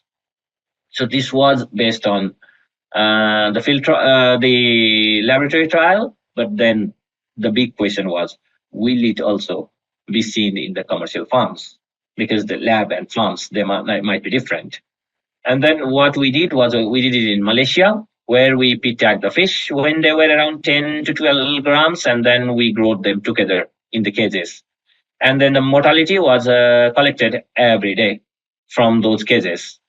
And then we saw that the pattern of mortality here is, okay, dark red is again the Streptococcus resistant tilapia, and then the light red is non-selected tilapia. We saw that the mortality curve was lower for Streptococcus resistant tilapia compared to non-selected tilapia. And then if we divide it into the relative percentage survival, so it was around 32%.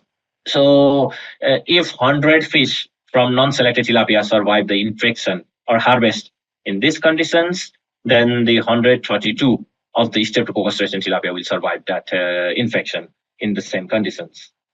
And then again, we did some economic analysis to show that will it make sense for farmers to pay more for these products or to have these products. So we did that, and then we saw that farmers were found to profit on an average of an extra US dollar 0.07 to US dollar 0.075 per kg of biomass harvested. And that none of the possible outcomes are negative, suggesting that the extra profit using streptoresistant tilapia was in all the scenarios. So if the farmers have streptococcus outbreaks in their farms, so having Streptococcus tilapia in the farms, though it might cost a little bit more, their genome is strong in their farm, even though my genetics are opposed, will always be profitable for the farmers. So this is one of the reasons why we are having different products. So so different product strategy, and then another question. So why to use genetically superior fingerlings? So you can get fingerlings from different places in the markets, and then you can get fingerlings from backyard hatcheries where you don't know any genetics, and you can get fingerlings from different suppliers which are selling the genetics of different brands. Then the price might be different, different things might be different. Your easiness to get the fingerlings might be different. You might have relationship with the supplier. So there are various reasons why the farmers choose different brands or different fingerlings. Or no, someone doesn't care. Getting a fingerling is fine. It doesn't matter where the fish comes from, the fingerlings comes from. So that might be some perspective of some farmers. But does it pay better, or will it make more profit to have genetically superior fingerlings in your harvest? So that's another question I would like to answer here. So here, this is a trial we did in Brazil, where we compared our product Genomar 1000 versus the local commercial strain for survival. So let's use the trait as survival. So the dark green is Genomar 1000, and local commercial strain is the light blue. And then this is the yolk sac stage. So let's say that 10 fish, 10 yolk sacs, finger fries from Genomar 1000 and local commercial strain are kept together, goes to hatchery on day 0. And we saw that until the juvenile stage, 5 of these survive until day 71, and for the local commercial strain in Brazil, only 3 of them survived. So if we think this, so survival in hatchery was 72% higher for Genomar tilapia compared to the local strain.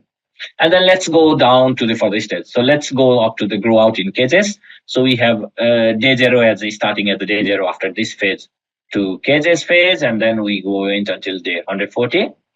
And then grow out 1, grow out 2, and grow out 3.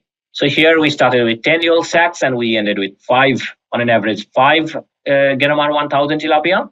So for the local commercial strain in Brazil, so we started with 10 and we ended with only 2.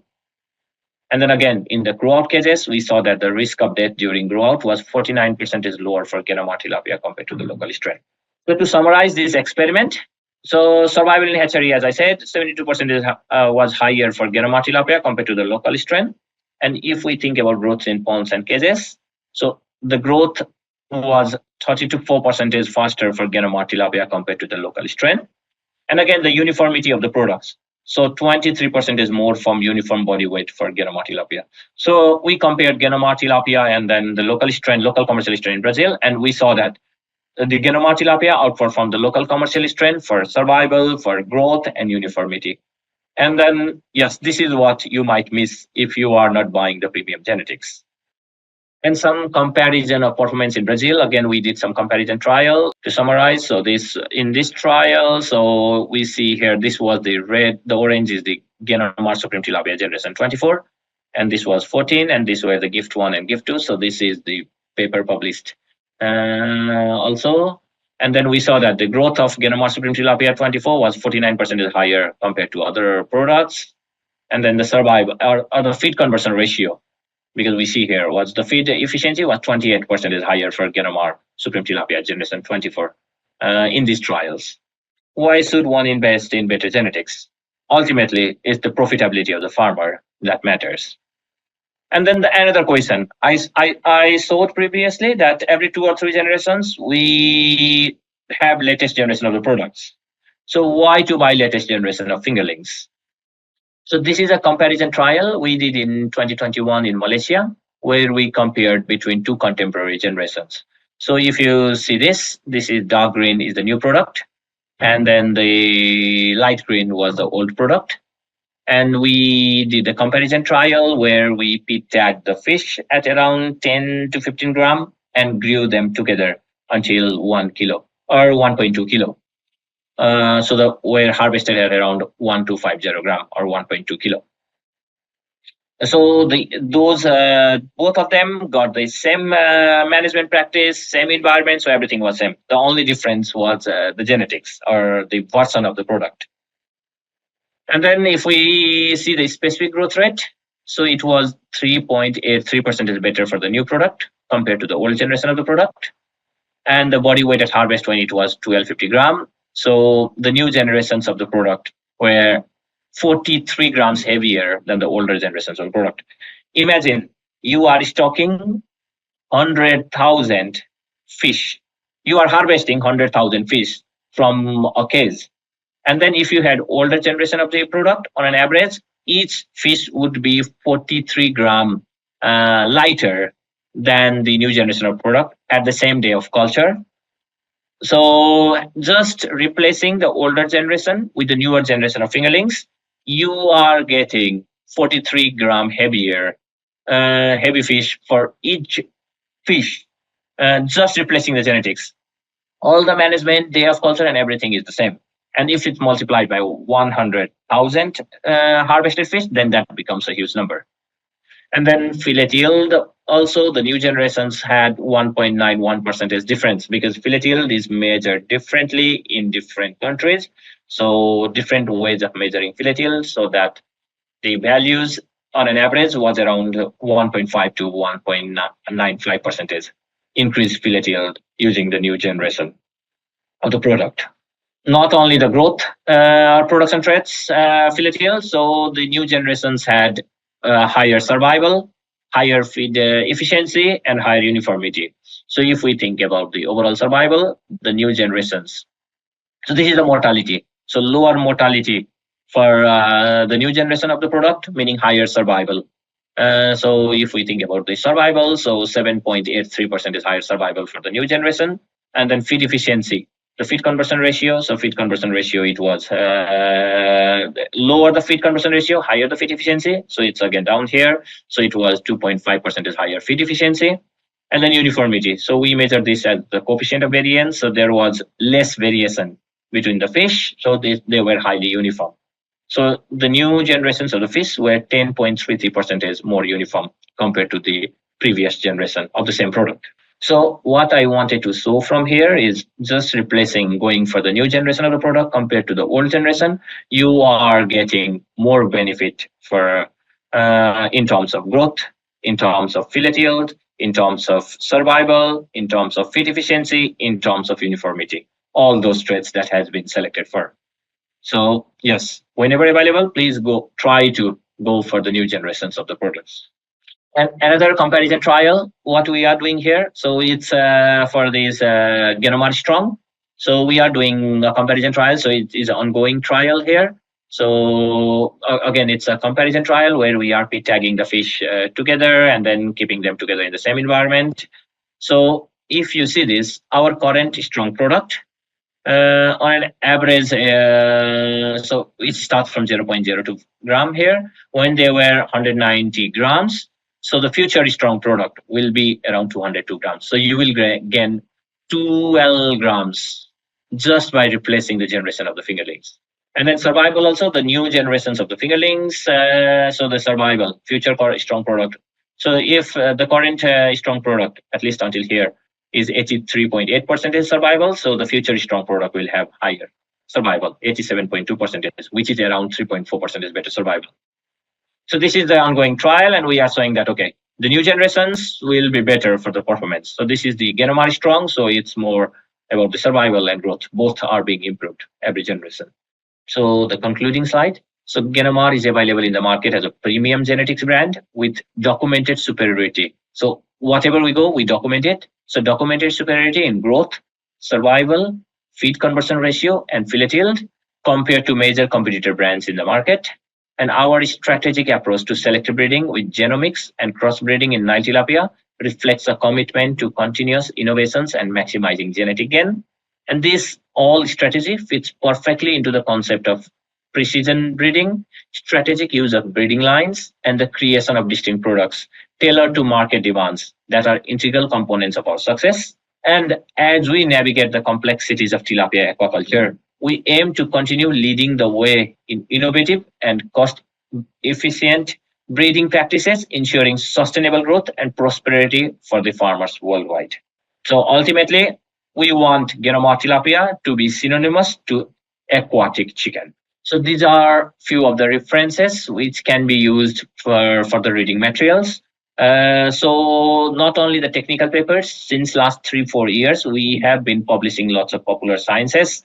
So it's a semi-technical paper so that a little bit common farmers can also understand this.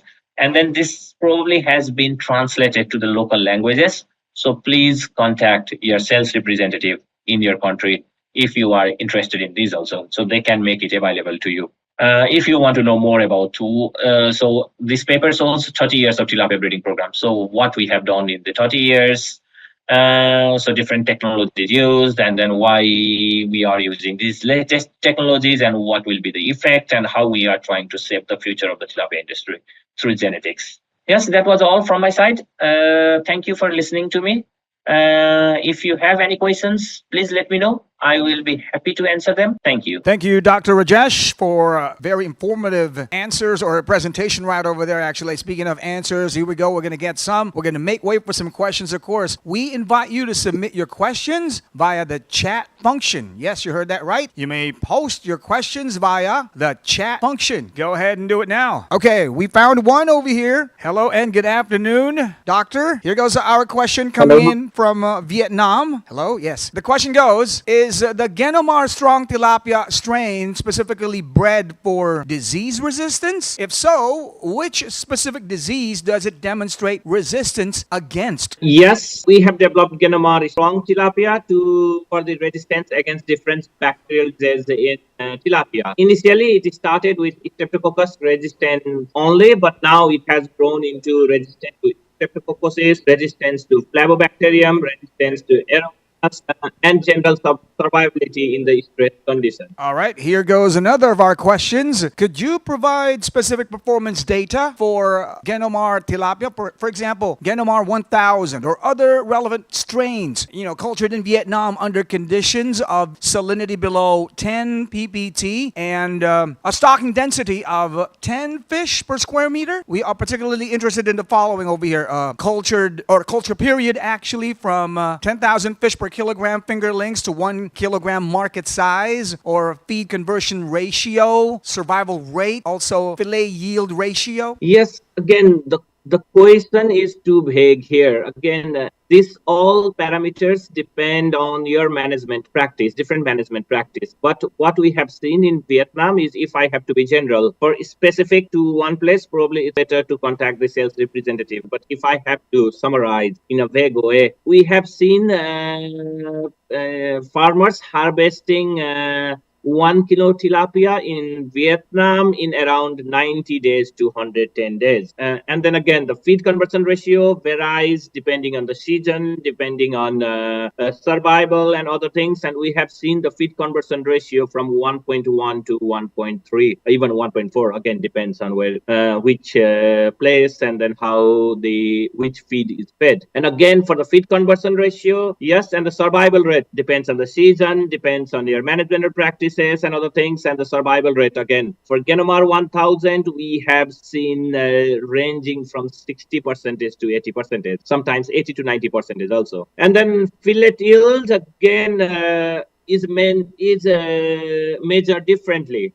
So when you say fillet yield, it's with the skin or without skin. So if I have to say with skin, then getting 45% of fillet yield with skin is not that abnormal. So again, if you want to have a specific values for your specific area, then please contact the sales representative in your country. Okay, another of our questions go like this. Is Genomar considering offering vaccinated fingerlings to reduce disease outbreaks for your customers? If the answer is yes, can you share more about it, please? Well, Genomar is a breeding company, and obviously we believe in genetics. Primarily, I have to say that we want to increase the inherent resistance of the fingerling, meaning we will provide the fingerlings which have the resistance to disease in their genes. That is, you don't need to vaccinate the fingerling. Again, we have done some trial where we have seen that, okay, there is a genetic component, but there is a vaccination. And if you use only the genetics without vaccination, then the survival is X. And if you don't use the genetics and only vaccine, and the survival is Y. And if you use both, then it's the survival is X plus Y. Yes, so of course the vaccination helps in addition to the genetics, but what we want to do is use the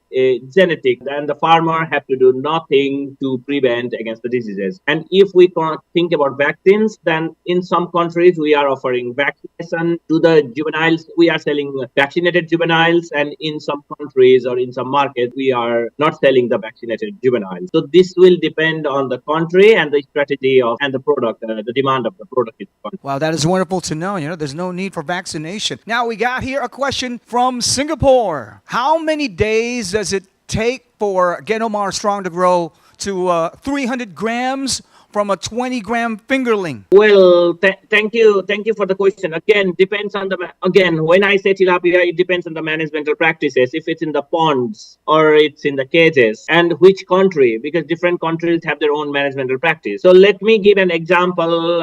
In Philippines, it might differ in the Singapore, depending on various managemental practices, feeding practices, and the culture practices, quality of the water, temperature. But in Philippines, rather than from 20 grams, if I have to say from 0.4 grams, our products like Genomar 250 and Genomar Strong reach 250 to 300 grams in about 100 to 110 days on an average. Now here goes a question coming in from the Philippines. In the Philippines, how much is the fingerlings per piece for Genomar 250 and Genomar Strong? Well, I don't exactly have the numbers. Please contact our sales representative in the Philippines for the price. Okay, let's squeeze in another question over here. What is the salinity range of Genomar Strong? Again, salinity is a different thing. So different people have different way of telling salinity. So what is salinity? So people say that some people even consider 30 ppt as a salinity in some countries, whereas in some countries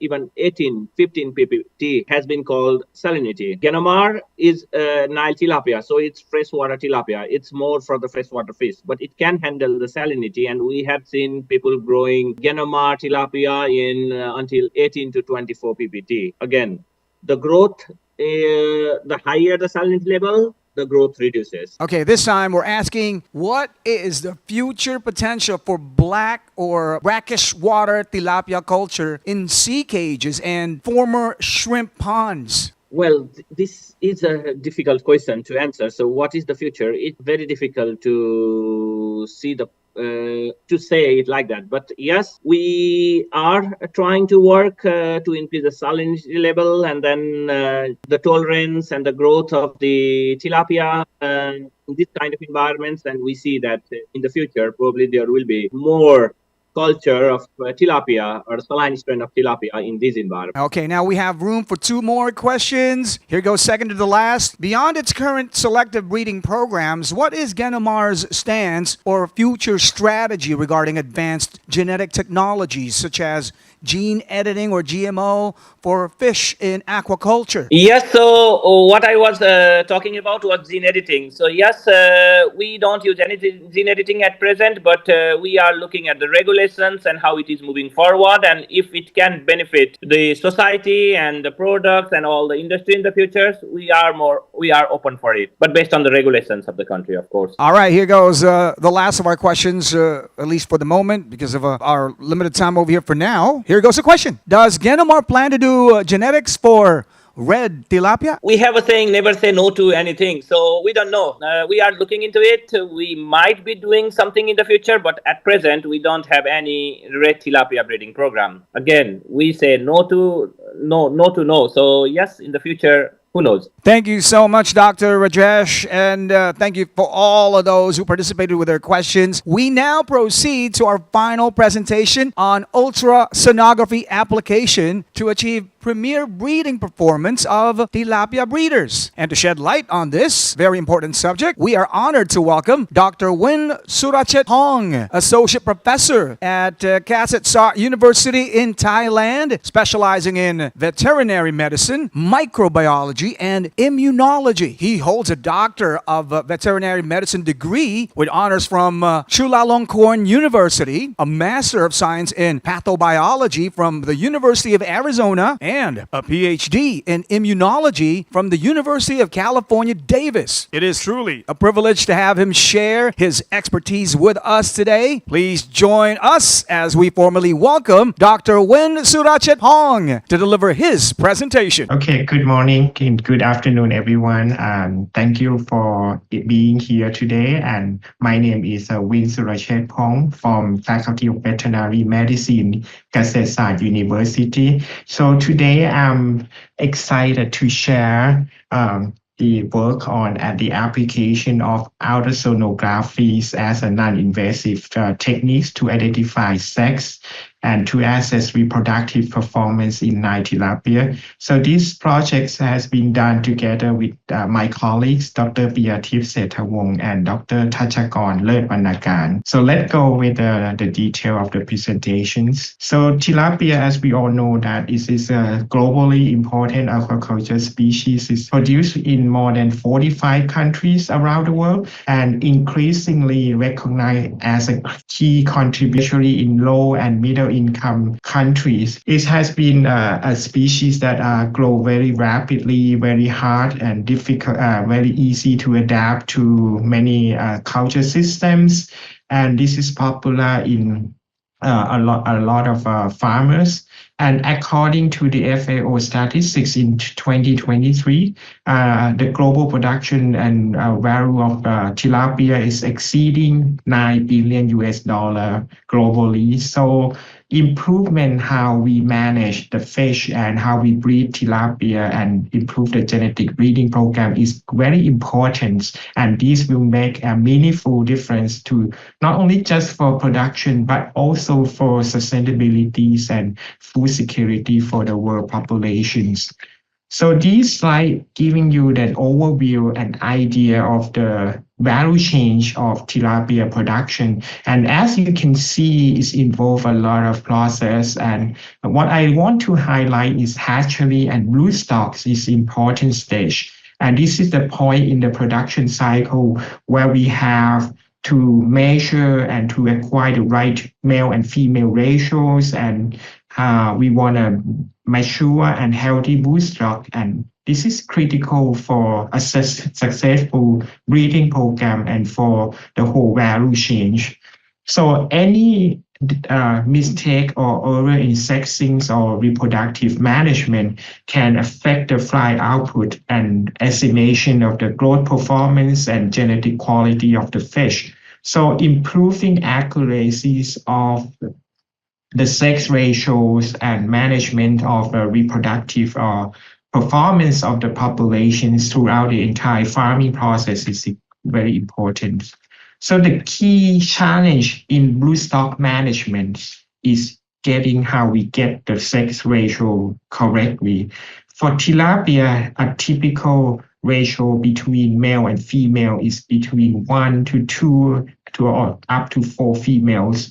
So 1 male to 4 females or 2 to 4 females is ideal for successful performance of reproductions. So traditionally, sexing is done by manually inspecting the external genitalia of the fish, but it has some limitation. It's quite subjective and depend on the examiner experience and can be sometimes stressful and not a good welfare for the fish. So that's why there's a growing need for a more practical, accurate, non-invasive method that can use to support a better broodstock management and that well for the animal welfare as well. So this is showing some traditional method of how we identify the sex of the fish. So we use exam the genital papilla to tell the differentiation between the male and female fish. So for the male, typically have two openings, as you can see, the anus and the urogenital pore. So for the females, it actually has three openings and is containing the anus, the genital pore, and the urinary pore. So it sounds quite straightforward, but in practice, especially with the young and small fish, is quite difficult. So to distinguish between these two sex. So the accuracy really depends on the skills and experience of the worker or a person that doing these examinations. So even if the external monitoring of the genitalia is quite broadly used and is quite simple, it's challenging for a large scale hatchery to given the consistency of the examination, especially it depends on the person that investigating that. So why consider application of new techniques like ultrasound? So the concept is that ultrasound use a high frequency sound wave to create a real-time imaging of internal organs.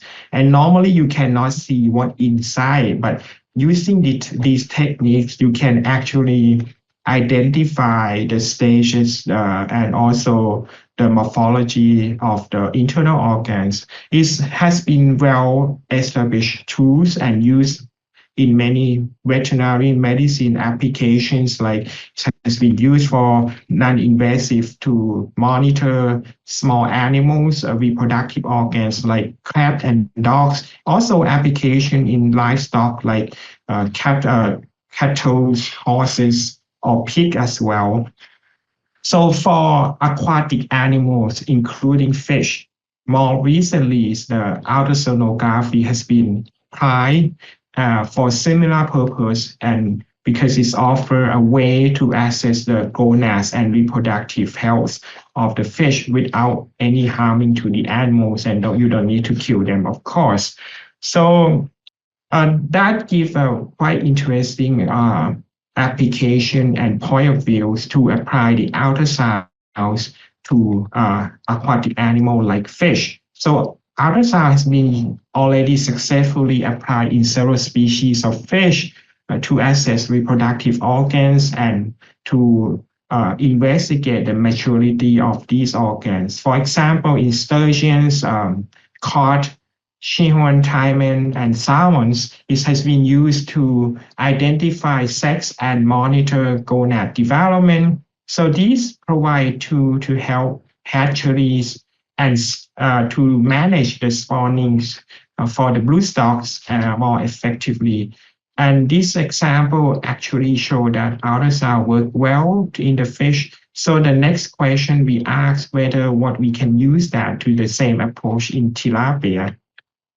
And some example to show that ultrasound has been used not only to just identify the sex of the animal, but also used to assess the status of the fish, like how when they're gonna spawn and the maturity stage of the animals, especially in the females.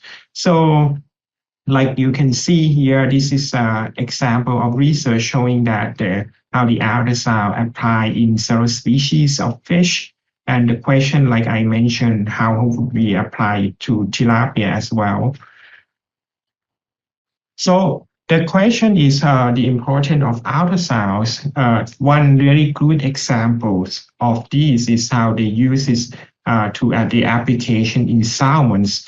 And in recent years, we know that salmon is a high-value species and the broodstock is quite important, and we need to assess whether when they give will ready for spawning. And you can see in the slide here, this is an example of the picture of the image generating from the ultrasound. You can see the structure of the ovaries and the location of that. So you don't need to kill the fish. You can just put the probe in on the skin of the fish, and then you can see the image that real time generating after you put the probe in. And this is giving a clear picture of what the ovaries or maybe the testes look like. You don't need to harm the fish as well.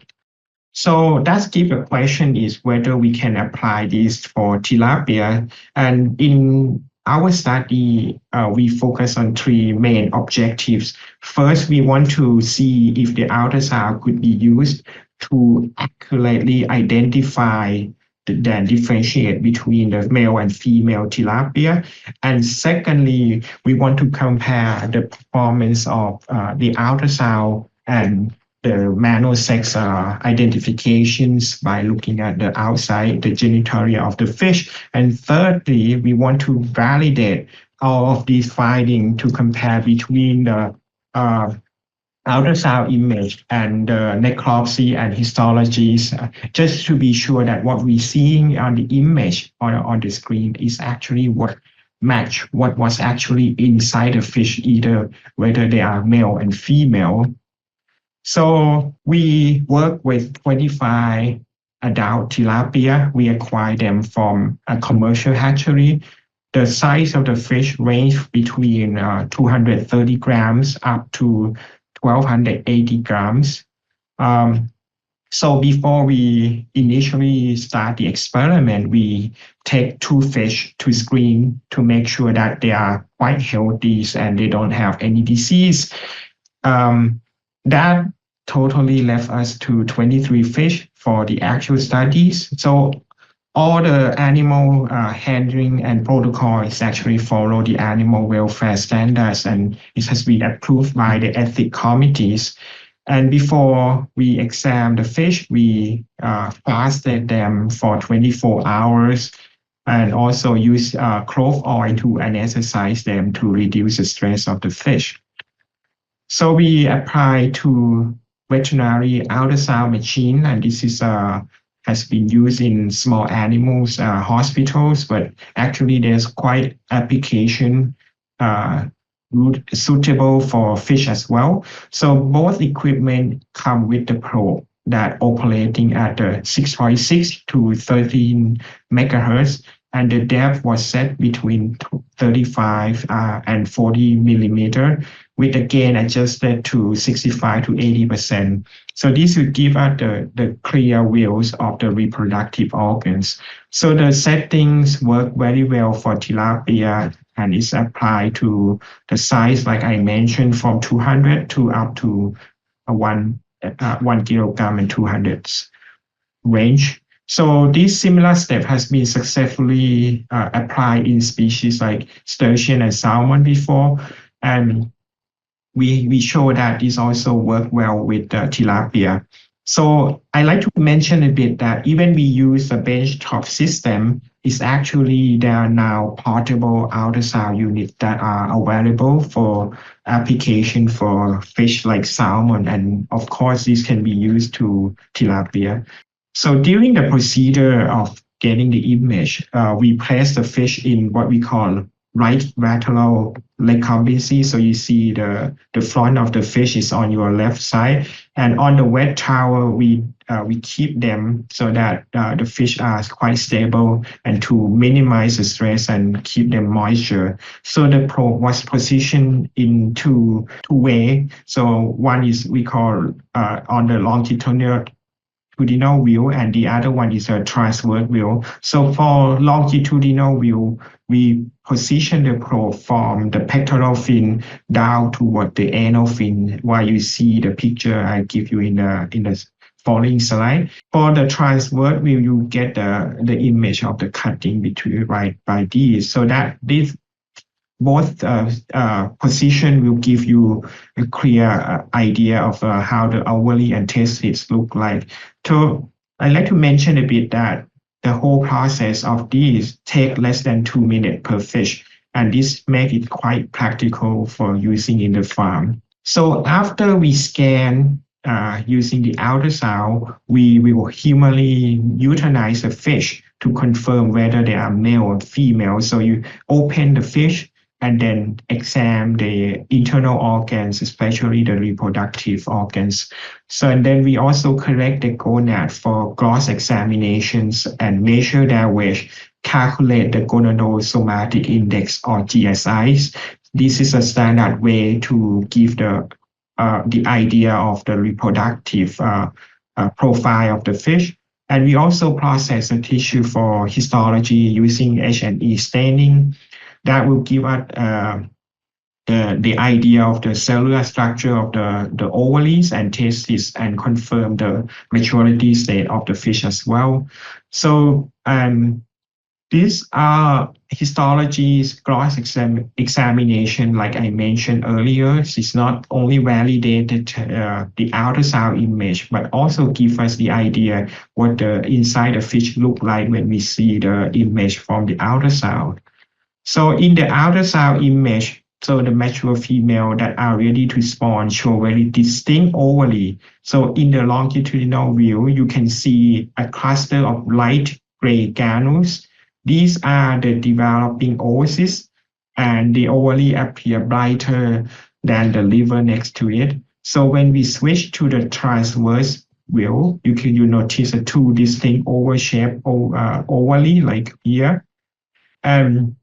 Compared to the male testes, as you can see, appear to be a long gray tube running along the body in the longitudinal scan. But in the transverse view, you see the testes appear in the picture like this. So even it's quite difficult to differentiate the testes, but for the female, the ovary, you can see very distinctive observations in the both the longitudinal and transverse image. So I want to show two videos to show the two female ovaries in the taken by the ultrasound image. So on the first one, you can see a cluster of small light gray granules. These are developing oocysts, and the ovary appear more echogenic or brighter than the surrounding tissue, even compared with the liver, which help there to identify the ovary. Okay. And the other one, you can see when you move the probe again, you can start to see the ovary coming. And this is quite a well-developed ovary. You can distinguish them from the other tissue quite easy. In this fish, let me play the video again so that you get the idea of the ovary look like. So in this fish, the ovary is very well developed, and the brightness and granularities of the eggs make it easy to distinguish from the other internal organs.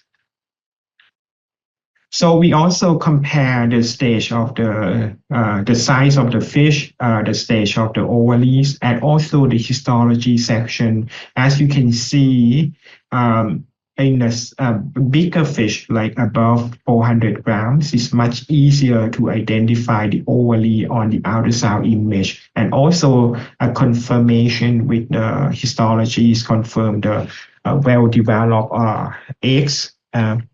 So the gonadosomatic index of the females can vary between 0.09 up to 4.39. And the higher the GSI, the more developed the ovary. And these match what we saw in the ultrasound scan with the larger, brighter ovaries and more distinct granule in fish with the higher GSI, like you can see in the middle of the slide here. But for the smaller fish, like less than 400 grams, is a bit tricky to see because the ovary may be not well developed, and that gives us a very small GSI value as well. So this is a picture of the male fish. You can see in the larger above 400 grams is much more accurate to identify, because the GSI can be quite bigger than the smaller fish. So the GSI of the male is ranged between 0.01 up to 0.88. So you can see a lot less than the females. And the tests are smooth, uniform gray tubes and in the longitudinal scan. But as we mentioned earlier, for the smaller fish, it's quite difficult to differentiate. And this is a comparison between the ultrasounds and manual sexing method. Interestingly, the ultrasound give us a correctly identify the sex of the fish in this study from 22 out of 23 fish, and that gives us 95% accuracies. In comparison, for the manual sexings based on external genitalia, we got 20 out of 23 correct. That only gives like 87%. Even it's not much different, but you can see most of the error actually happening in the fish under 500 grams, like you can see the red one and the yellow one that we identify the sex of the animal. And what I like to highlight is this is usually happening for a male, smaller male fish. So the key finding and advantage of the application of ultrasound for sex mode identification and reproductive assessment is that first, it's quite easy and fast to scan, and you give less than 2 minutes.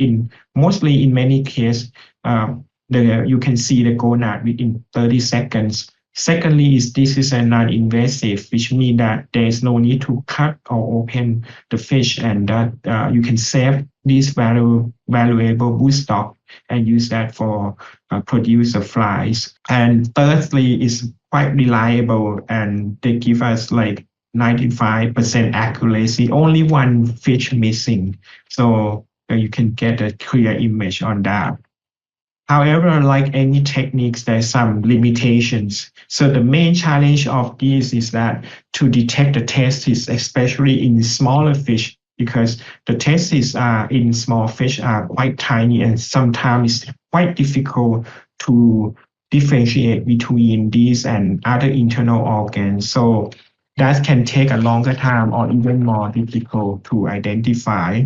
And also the other limitation is that the machine you use, if you use a machine that give a low resolution or low sensitivity, this can make it difficult to identify the gonad accurately. So the application of that, this can be the ultrasound can be applied in the farm because it's improved accuracy, especially in important rootstocks. So you not only use ultrasound, maybe you can apply it and together using with observation of external genitalia, and like you can see together, it might give you almost 100% accuracies, and that will boost reproductive efficiency programs in the hatchery, because you can better plan for a male and female ratios, and that will give you a more consistent production of the flies. The earlier you can detect the maturities or monitor the reproductive stage of the fish, you can optimize that the time for breedings.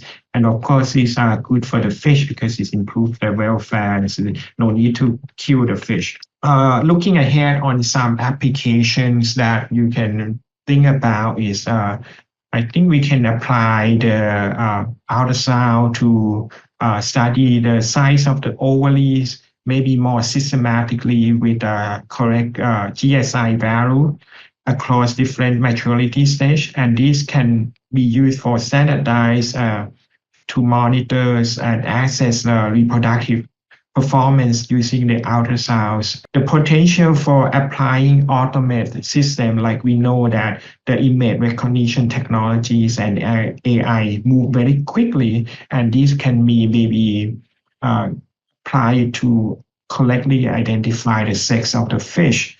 And we also need to consider the limitation of these, like because it's depend on the size of the fish, and the smaller the fish is, the more mistake that we can generate. So to wrap up a bit in conclusion is you can see I give you some idea that this technology, the ultrasound that we normally use in humans and veterinary medicines can be used for efficient to accurately identify the sex of the fish like Nile tilapia. And this is non-invasive techniques and good for the welfare and sustainable for the fish. And this for future potential that they can, with the improvement, they can be applied to manage the broodstock and the production system and in the hatchery. So I'd like to thank all the funding that support us and also the company Mani Genetic, which is a big hatchery providers in Southeast Asia. So they're quite having a very good genetic improvement programs and management of the farms. Thank you for your attention, and I'm looking forward for your question. Thank you very much. Yes, please post your questions right there via the chat function. Okay, here goes the first question, Dr. Nguyen. Ultrasound is an efficient tool for accurate sex identification in Nile tilapia. How about the application of ultrasound for Asian sea bass? Good afternoon, everyone. Good morning for some folks as well. Thank you for having me to share a very wonderful meeting today. I believe we learned a lot from that. So giving back to the question, I believe that yes, of course, has a potential that the ultrasound can be applied for other species, especially some of important and very valuable fish species like sea bass. And as you can see, for tilapia, it can be applied for fish that up to 400, at least 400 grams with very good accuracies. Of course, for sea bass, if you want to apply that for broodstock management programs, I believe they can be a very useful tool for the reproductive and management, hatchery management as well. But to my knowledge, I am not sure, and I don't think there's many or not any study about the application of ultrasounds in sea bass yet.